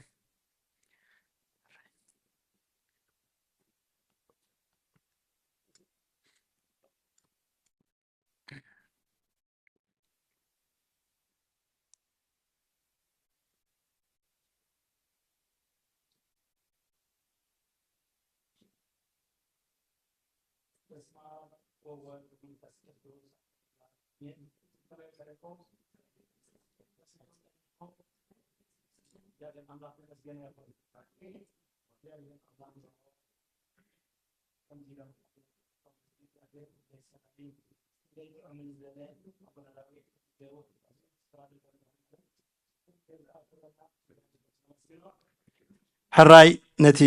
ተዋሂቡና ዘሎ ኣርእስቲ ስለ ትዕግስትኹምን ቁርብ ደንጊና ብኩሉ እግዚአብሔር ያኽብረለይ ንዓይ ዝዛረብ አንደበተይ ገይሩ መንፈስ ቅዱስ ክዛረብ ንዓኻትኩም ድማ ልብ ሊድያ ዝኸፈተ ዝዓቁርን ሰምዕን ልቢ ክህበና ሰናይ ፈቃድ እግዚአብሔር ይኹነልና ሕራይ ተናዓይ ተዋሂባት ንዘላ ንሕድሕዳ እተፈላለየት ስምምዕ ዘይብላ ቤት ኣይተቐውምን እያ ትብል ወንጌል ማርቆስ ሳልሳይ ምዕራፍ ቁጥሪ 24 እዩ ጠንቅን ውፅኢትን ምፍልላይ ኢሉ ንሕድሕዳ ዝተፈላለየት ቤት ኣይተቐውምን እያ ትብል ኣርእስቲ እዮም ክፍሊ ትምህርትን ስብከትን ሂቦምኒ ስለዚ እግዚአብሔር ከም ዘብርሃልና ድማ ነዚ በቲ ዘለና ምሳኻትኩም ክንዋሳኣሉ ኢና ጠንቅን ውፅኢትን ምፍልላይ ናትኩም ተዓንተ በዝበሉና እቲ መሪሕ ጠቕስና ንሱ ነቶም ክልተ ሓደ ዝገበረ ነቲ ናይ ጽልኢ መንደቕ ዘፍረሰ ቀጽሪ ናይ ጽልኢ ዘፍረሰ ሰላምና እዩ መንሱ መድኃኒ ዓለም ኣምላኽና ክብሩ ንዑ ይኹን ሕራይን በኣረይ እታና መጀመርያ ንሪኣ ጠንቅን ውፅኢትን ምፍልላይ ናይዚ ኩሉ ብዛ ዓለም ዘሎ ህኮት ኩናት ባእሲ ጽልኢ ክሕደት ህልኽ ሓጢአት ናይዚ ኩሉ ጠንቂ መን እዩ እቶም ክቡራት ወለድና እቲ ምስላውን ልክዕ ምስ መንፈስ ቅዱስ ኣብርሂሎም ምስ መጽሓፍ ቅዱስ ተሰማምዐ እዩ ኣመጻጽኣ ናይ ሰይጣን ዘይፈልጥ ሲ እንታይ ይግበር ኢሎሞ ኣመጻጽኣ ሰይጣን ዘይፈልጥ ኣይመንኩስ ኢሎሞ ንመነኮስ ጥራይ ግን ኣይኮነን ዝያዳ ነቶም መነኮሳት ካብ ዓለም ወፂና እንዳበሉ ብዙሕ ስለ ዝጻረሮም ዳ እምበር ክርስቲያን እንዳበለሲ ኣመጻጽኣ ሰይጣን ዘይፈልጥ ደዋ ይበል እዩ ጥራይ ንመነኮስ ኣይኮነን ዝያዳ ንመን ከም ዘጥቅዕ ሰይጣን ይፈልጥ እዩ ካብ ዓለም ወፂና መኒና ተገኒዝና እንዳበሉ ኣቦም ይዓዝዚ ሕጂ ንሕና ከዓ ክርስቲያን ኮይና ሐዋርያ ቅዱስ ጳውሎስ ክገልጾ ከሎ ውዲቱ ኣይንስሕቶን ኢና እዩ ዝብል ውዲት ሰይጣን ኣይንስሕቶን ኢና እዩ ዝብል ስለዚ ናይ ሰይጣን ኣመጻጽኣ ዘይንፈልጥ እንድሕር ኮይና ልክዕ ከምቲ ዝብሎ ምስ ነብሪ ትተዓራረኽሞ ኢሎማ ነታ ጤል እንታይ ከዓ ተብዝሕ ኢሎማ ትኽስካ ተብዝሕ ኢሎማ ነብሪ ዝኣክል ኣብ ጎና ቀሚጣስ ትኽስካ ትብል ስለዚ ከምኡ ዓይነት ህይወት ወይ ድማ ከምኡ ዓይነት ፈተናታት እዩ ዝመፀና እምበር ጠንቅን ውፅኢትን ምፍልላይ ሱር መሰረትናቱ ሰይጣን እዩ ንሪኢና እግዚአብሔር ንኣዳምን ሔዋንን ኣብቲ ናይ ክብሪ ቦታ ኣብቲ ኩሉ ጽቡቕ ዝበለሉ ቦታ ኣቐሚጡ ምስ እግዚአብሔር እንዳተዛረበ ሰይጣን ግን እንታይ ኮይኑ ቀኒኡ ንእግዚአብሔርን ንኣዳምን ንኽፈላሊ እንታይ ገበረ ውዲት ዓለም ተንኮል መሃዘ መፈንጠራ ኣዳለወ እታ መፈንጠራ ኻ እንታይ ኮይናትሉ ኣዳም ብሰር ኣማጻጽኣ ሰይጣን ዘይምፍላጡ ወይ ድማ ሔዋን እንታይ ኮይኖም ነታ ምፍልላይ እንታይ ገይርዋ ተዓዊትላ ምክንያቱ ንሕና ክንመውት ኣይተፈጠርናን እግዚአብሔር ክንመውት ኢሉ ይፈጠረና ሞት ዓስባ ሓጢአት እዩ ውፅኢት ናይ ሓጢአት እዩ ናይ መቕፃዕቲ እዩ ስለዚ ጠንቂ ምፍልላይ ክንብል ከለና ቃል በቃሉ ምፍልላይ እንታይ ኢልና ምምቕቓል ምብትታን ምክፍፋል ምርሕሓቅ ወዘተረፈ ስለዚ እዚ ምምቕቓል እዚ ምፍልላይ እዩ ካልእ ከዓ እቲ ምፍልላይ ዘይምስምማዕ ዘይምሕባር ዘይምስማር ዘይምክብባር ኢሉ ከዓ ክቕፅል ይኽእል እዩ ስለዚ እምበኣር ኣቦ ኩሉ ሓሶት ዝኾነ ሰይጣን ምንጭሞ ዝኾነ ስር ኩሉ ክፋኣትን ሓጢኣትን ዝኾነ ሰይጣን ንሱ እዩ ተቐንዲ ናይ ምፍልላይ ጠንቂ ተፈሊጥና ከዓኒ መን ይፃረርና ከም ዘሎ ፈሊጥና ከምቲ ዓንተበይ ዝበሃል ዝነበረ ምስ ሓውኻ ምስ ሓፍትኻ ምስ ኣቦኻ ምስ ኣዴኻ ምስ ጎረቤትካ ምስ መሳርሕትካ ገዲፍካ ባእስኻ ምስ መን ዝኸውን ከምቲ ሐዋርያ ጳውሎስ ኣብቲ ሻድሻይ ናይ ኤፌሶን ምዕራፍ ዝበሎ ቅልስና ምስ ስጋን ደምን ኣይኮነን እዩ ዝኸውን ምስ ተምርኩሳት መናፍስቲ እዩ ዝኸውን ኣምላኽ ፀጉ የብዛሓልና ስለዚ ሰይጣንን ሰይጣናዊ ሓሳባትን ይንዓና ዝፈላለየና ሰይጣናዊ ሓሳባትን እዩ ዝፈላለየና ኣብ ሉቃስ 22:31 እንታይ ኢሉ ስምዖን ሰይጣን ከም ስርናይ ካሓሕየኩም ተመነየ ኢሉ ነቶም ሐዋርያሲ ከም ስርናይ ኣዴታትና መሓሓይ እንታይ ካብ ምንታይ ከም ዝፈላለ ይፈልጣን ፅቡቅ ጌር ክንትፈልጣ ኢኽን ኣቦታት እውን ኣይስሕትዎን እዮም ሓሓየንን እኽሊ እቲ ፅሩይ እኽሊ ዘትርፍኦ እቲ ፀፀርዲ ወይ ጉላል ዲኻ ዝኣልዮ ስለዚ ሰይጣን ከም ስርናይ ካሓሕየኩም ተመነየ ኣነ ግን እምነትካ ከይትጠፍእ ፀለኹ ምስ ተመለስካ ንሕዋትካ ኣፀናናዕዮም ኻይልዎ ስለዚ ኩሉ ግዜ ሰይጣን ከም ስርናይ ካሓሕየና ከበታትነና ከተሃናኹነተና ከባላዓና ዕጡቕ እዩ ጠንቂ ምፍልላይ ተወሳኺ ዓለማዊ ስስዕትን ምድራዊ ዕላማታትን እዩ ዓለማዊ ስስዕትን ምድራዊ ዕላማታትን ከዓ ልክዕ ካብ ዓለም እዩ ካብ ሰይጣን እዩ እዚ ነገራት እዚ ኸዓና ኩሉ ግዜ ዝፈላሊ ወይ ድማ ዘሸግረና ዘሎ ኣዝዩ ተኣፋፊ ወይ ድማ ኣዝዩ ክንፈልጦ ዝግባአና ጉዳይ እንታይ ዝብል ኣብቲ ናይ ያዕቆብ ሳልሳይ ምዕራፍ ቁፅሪ 5 ሐዋርያ ያዕቆብ ሳልሳይ ምዕራፍ ቁፅሪ 15-16 መሪር ቅንእን ሻራን ኣብ ልብኹም ካብ ዝህልወኩም ግና ነቲ ሓቅና ተፃረርኩም ኣይትመክሑን ኣይተሓስቡን ኣብቲ ቅንእን ሻራን ዘሎ ኣብኡ ምፍራስ ስርዓትን ኩሉ እኪ ግብርና ኣሎ እሞ እዛ ጥበብ እዚኣ ምድራዊት ስጋዊት ሰይጣናዊት እያ እምበር ካብ ላዕሊ ትወርድ ኣይኮነን ብዙሕ ግዜ ዘባእሰና መን እዩ ብዛዕባ ኣብ ሰማያት ዓንተበይ ይብሉና ነይሮም ኣቦ ሸኽለ ሃገርና ኢድ ሰብ ዘይደኮና ሰማያዊት ኢየሩሳሌም እያ ቤትና ሃገርና ኢና ንብል መብዝሕቲ ዘባእሰና ኸ ናይ ሰማይ ዘይኮነ ናይቲ ዝዓበየ ዘለኣለማዊ ዘይኮነ እቲ ግዝያዊ ዘባእሰና ሰማያዊ ዘይኮነ ምድራዊ ዘባእሰና ነባሪ ዘይኮነ ሓላፊ ዘባእሰና ወይ ዘናቆተና ስለዚ እቲ ምድራዊ ዕላማታትን ስጋዊ ስስዕትን ከምኡ ድማ ቅንእን እዚታት መጥፍእ ምድሪ እዩ መጥፍእ ዓዲ እዩ እዚ ነገራት ከነስተባህላሉ ይግባአና እግዚአብሔር ጋር ፀጉ የብዛሓልና ካልእ ጠንቂ ምፍልላይ መፍራስ ሕግን ምጥሓስ ስርዓትን እዩ እግዚአብሔር ንወዲ ሰብ ለባዊ ገይርዎ ቅድሚ ከምዚ ኮምፒተር ዶ ኣብ ብራና ዶ ኣብ ገለ ፅሑፍ ሕግታትን ስርዓታትን መውፁ ኣብ ልብና ሰሪዕዎ እግዚአብሔር ኣይናይ ክፉእ ኣይናይ ፅቡቅ ልቦና ሂብና ለባዊ ገይሩ ፈጢርዎና ኣዳም ሕግሰ ጠባያዊ ዘተውህበ ለኣዳም ቀዲሙ እዩ ዝብል ብባህርያዊ ትዕድልቲ እዩ ሕግሲ ባህርያዊ ትዕድልቲ ናይ ደቂ ሰባት እግዚአብሔር ንኣዳም ዝሃቦ እዩ ስለዚ እዚ ሰማያዊ ድማ እዚ ጥንታዊ ዝኾነ ሕጊ ኣብ ልብና ተፃሒፉ ነይሩ ሕጂ ከዓ ወረቐትን ኣብ ዝተፈላለዩ ነገራትን ይፅሓፍ ኣሎ እምበኣረይ ምፍራስ ሕግን ምጥሓስ ትእዛዝን ከዓ ወይ ድማ ስርዓትን ከዓኒ ይፈላለየካ እዩ ቀፂሉ ክርስቲያን ክፈላለዩ ኣይኮኑን ክርስቲያን ክእከቡ ክሰብሩ ክሓብሩ ክፋቐሩ እቲ ትእዛዝ ዝሃበና ሐዋርያ ቅዱስ ጳውሎስ ነዚ ክርስቶስ ዶ እንታይ ኮይኑ እዩ ክርስቶስ ዶ ተመቃቂሉ እዩ ትሪእዎም ደለኹም እዞም ክርስቲያን ህዝቢ ዓለምሲ ልዕሊ ፍርቂ ከባቢ 4 ቢልዮን ዝኾን ህዝቢ ዓለም ክርስቲያን እዩ ክርስቶስ ተመቃቂሉ እዩ تري والله كمي إنا نخون تم كريستيان أب كمي عينت مبتتان كم زلنا كندي شجرات كم زلنا دك خرسوس تباهيلنا صادكم دك عدم نقدسان سدرابيتنا أملاخكم تباهيلو سدرابيت إجزابير سمرتي فقرتي سلاماويت محرز مال آخر تخون رأيوه كسب كندي فتنات لنا قلت أقول حواتي أمونكم مفر لايك يهلو امعدكم الله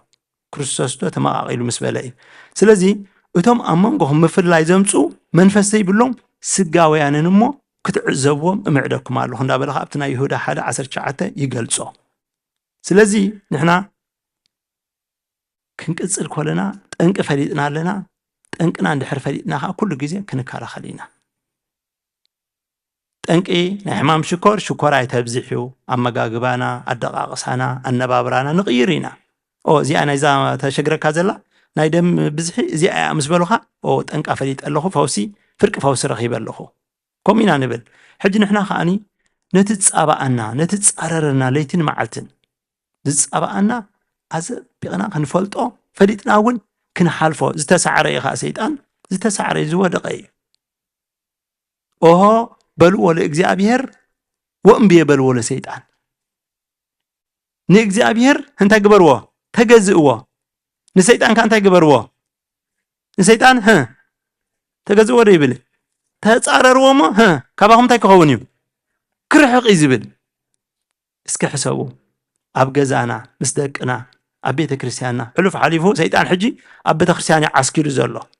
قدم ذكرنا قالعو خلنا تمابتاتنا حدا اوان نتوم زمهرني فلاسي ابو ابي زنيو نحنا سخنا عبو خلنا قالعو خلنا ولدنا بسم اب والنفس قدس كتب كلهم زمدق اي شيطان كندي رواي يسجر شوعه رواي يسجر يبلنا نيرو حج بيزن مسكركا خا بين خايت تس كتشيني لكا خمزي اي خايت خون شيطان الله نبر له قليلهم تفرح خات قدام ناي بعلو غرما له حجوا ابتاجين له احنا ابغين دعسي سيطان بس ما امتلكا شوعه ربا يخيد يم ولدنا مهرما ازغنا يصلوت بوتا قدس سفرا ابغين دعزي له شيطان زي فرحناس ابيزنس كمي غيري زفرحنا الى حاجتهم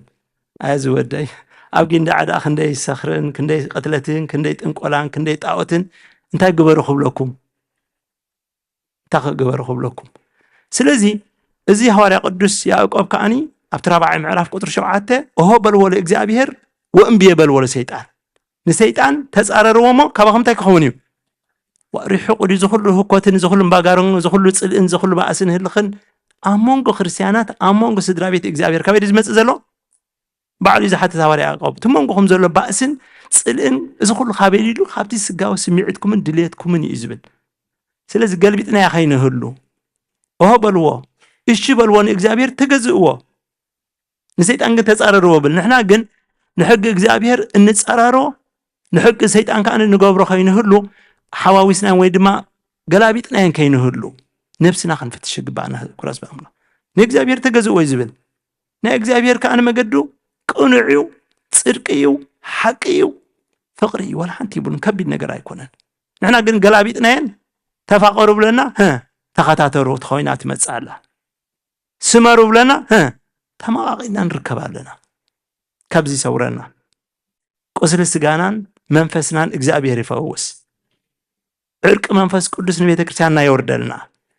نهاجرنا عالمنا خان اغزابير نغس سلام مدهني عالم سلام الى اخلنا نذا حصر علمنا نذا قنطر عمتاتنا نتازين فلطا معلت موتنا نزيد فلطو حلفت مقد خلنا اغايش كلنا سدتنياتات كلنا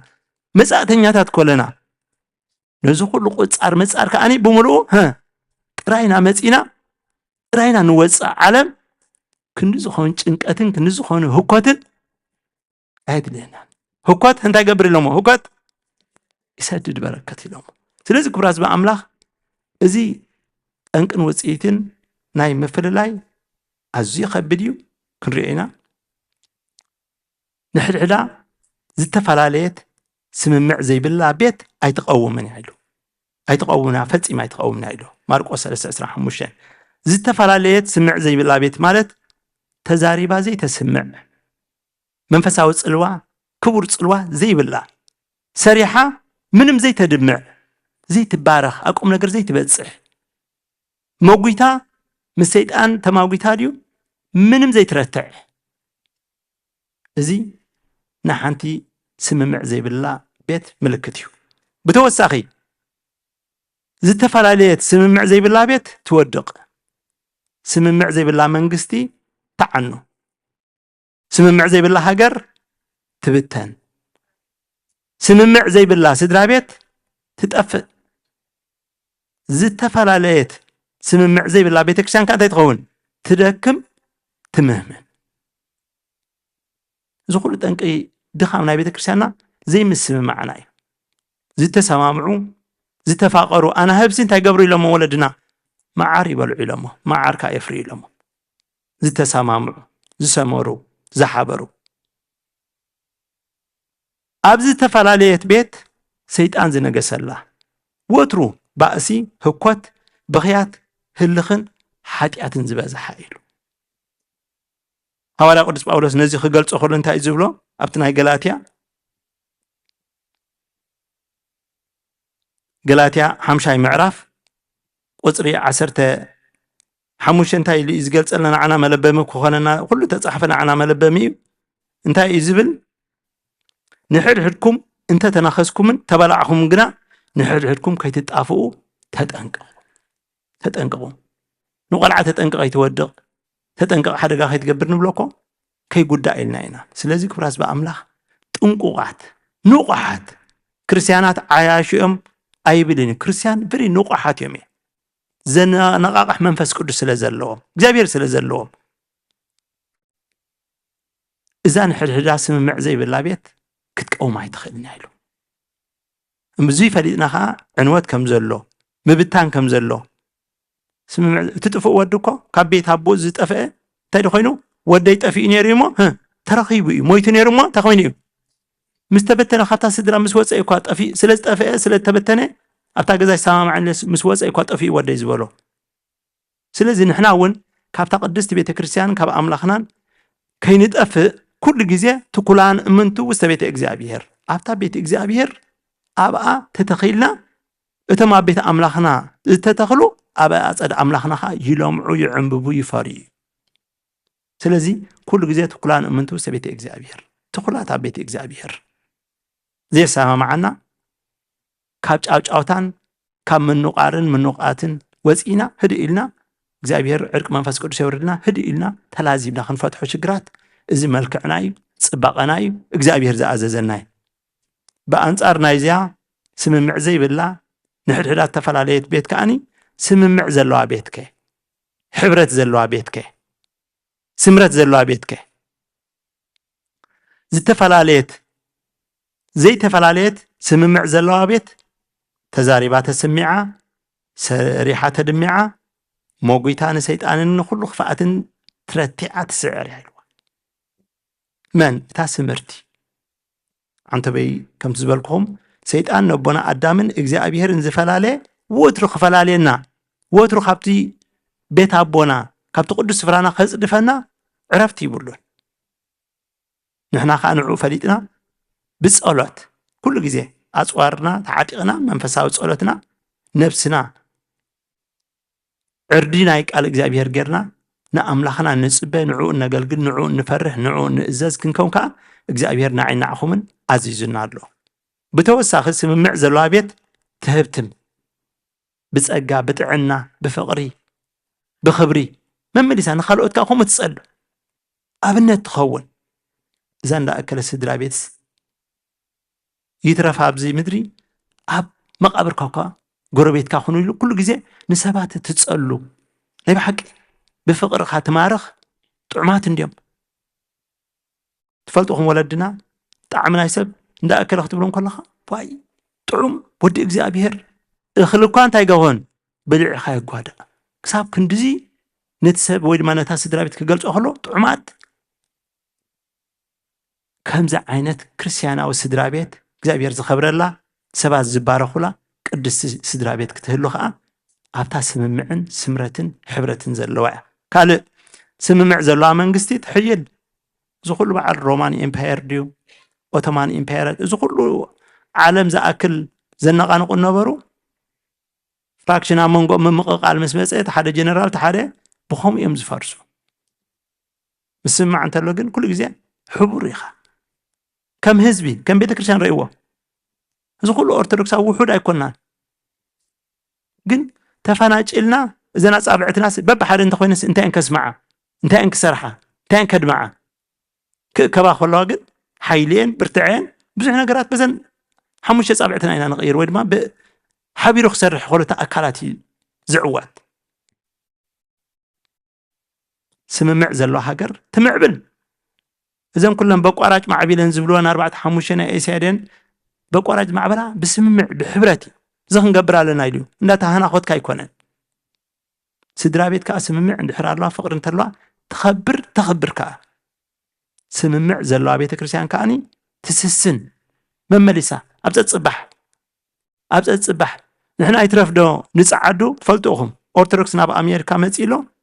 إذا أورثودوكس كان أمريكا خلوت ويدما كتابع كحقوف زغبو غريخاوያን ريوو نحر غريخاوያን ريهم استفلا على حبرت سبيم زلو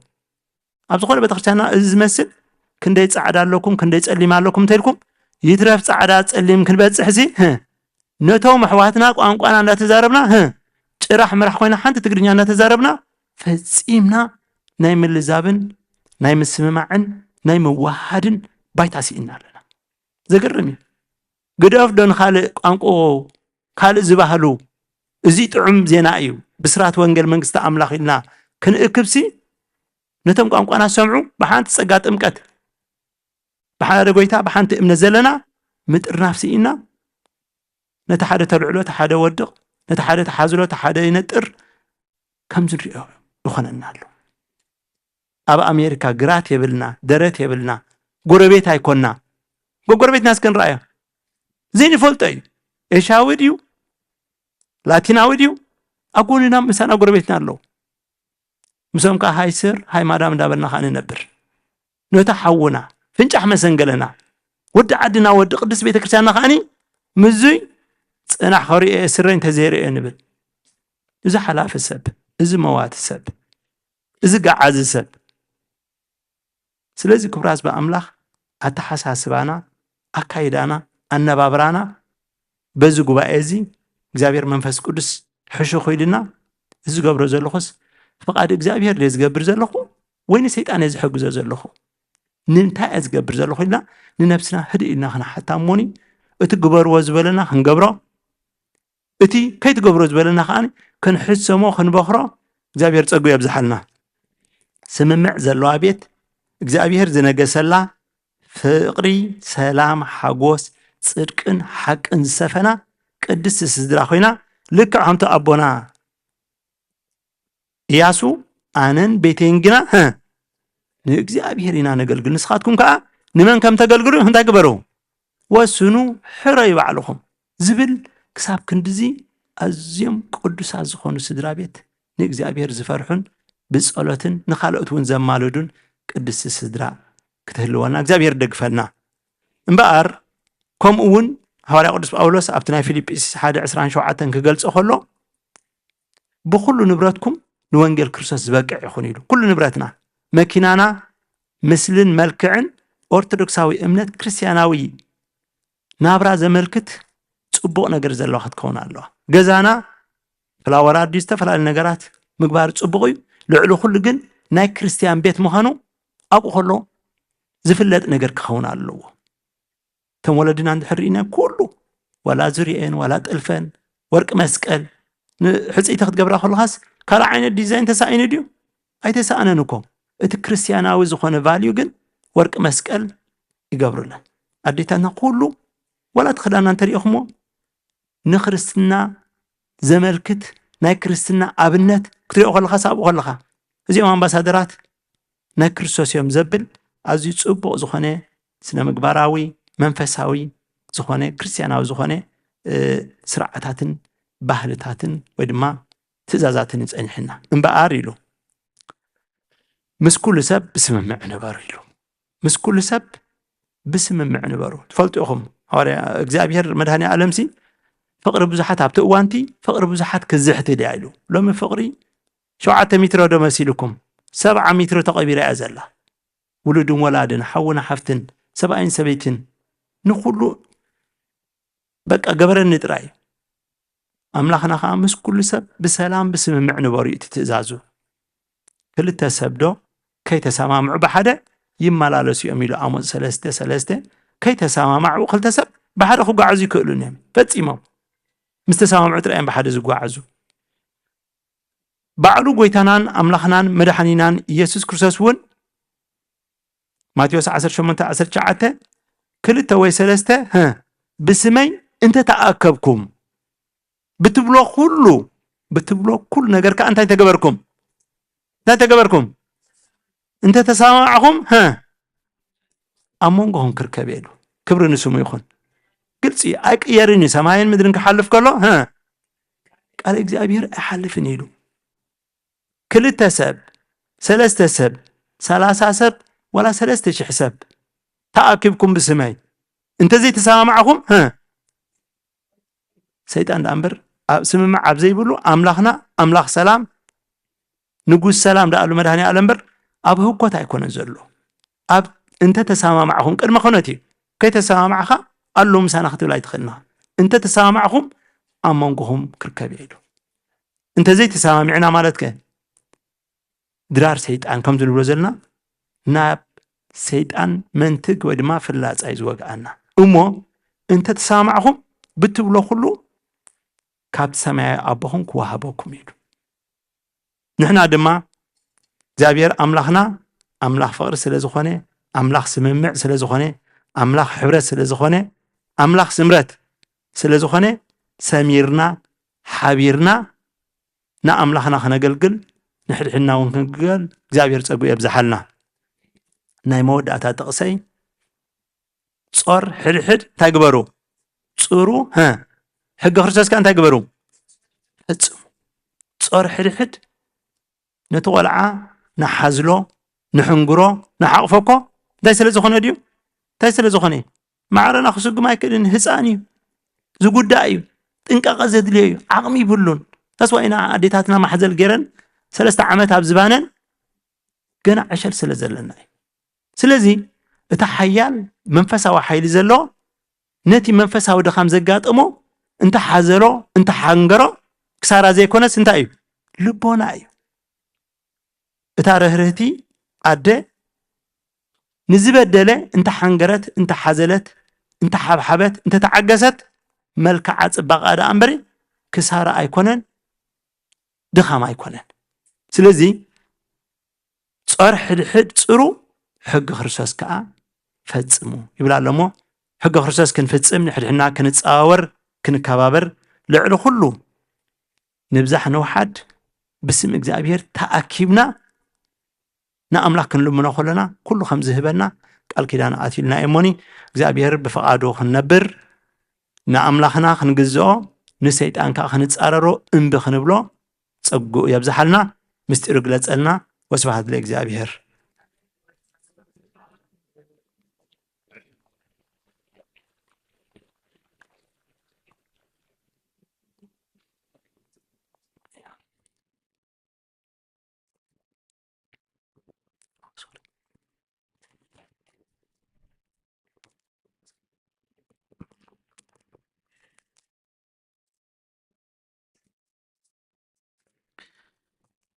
الرا እግዚአብሔር መስገን ቃለ ህይወት يسمعلنا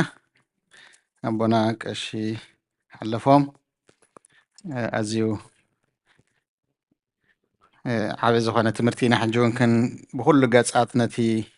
حدنت كن رياض صنحنا تنك مفل لاي انتايو ناي مفل لاي مخنيات كوينو نا مفل لاي زمصانا كل تي سغاو زخونه بحريات كم زخونه تطايسلنا له تعماخلكم زلو باسديو خالديو كم من تايز منچ زلو كمتي يعقوب يلو زلو مالتي كابتي عماخلكم زلو سغاوي بحرياتيو يلو ولو سلاذ نعو كنقرصو كاب هيوتنا انتخيلنا نت طنق مفللاي كن علينا مالتي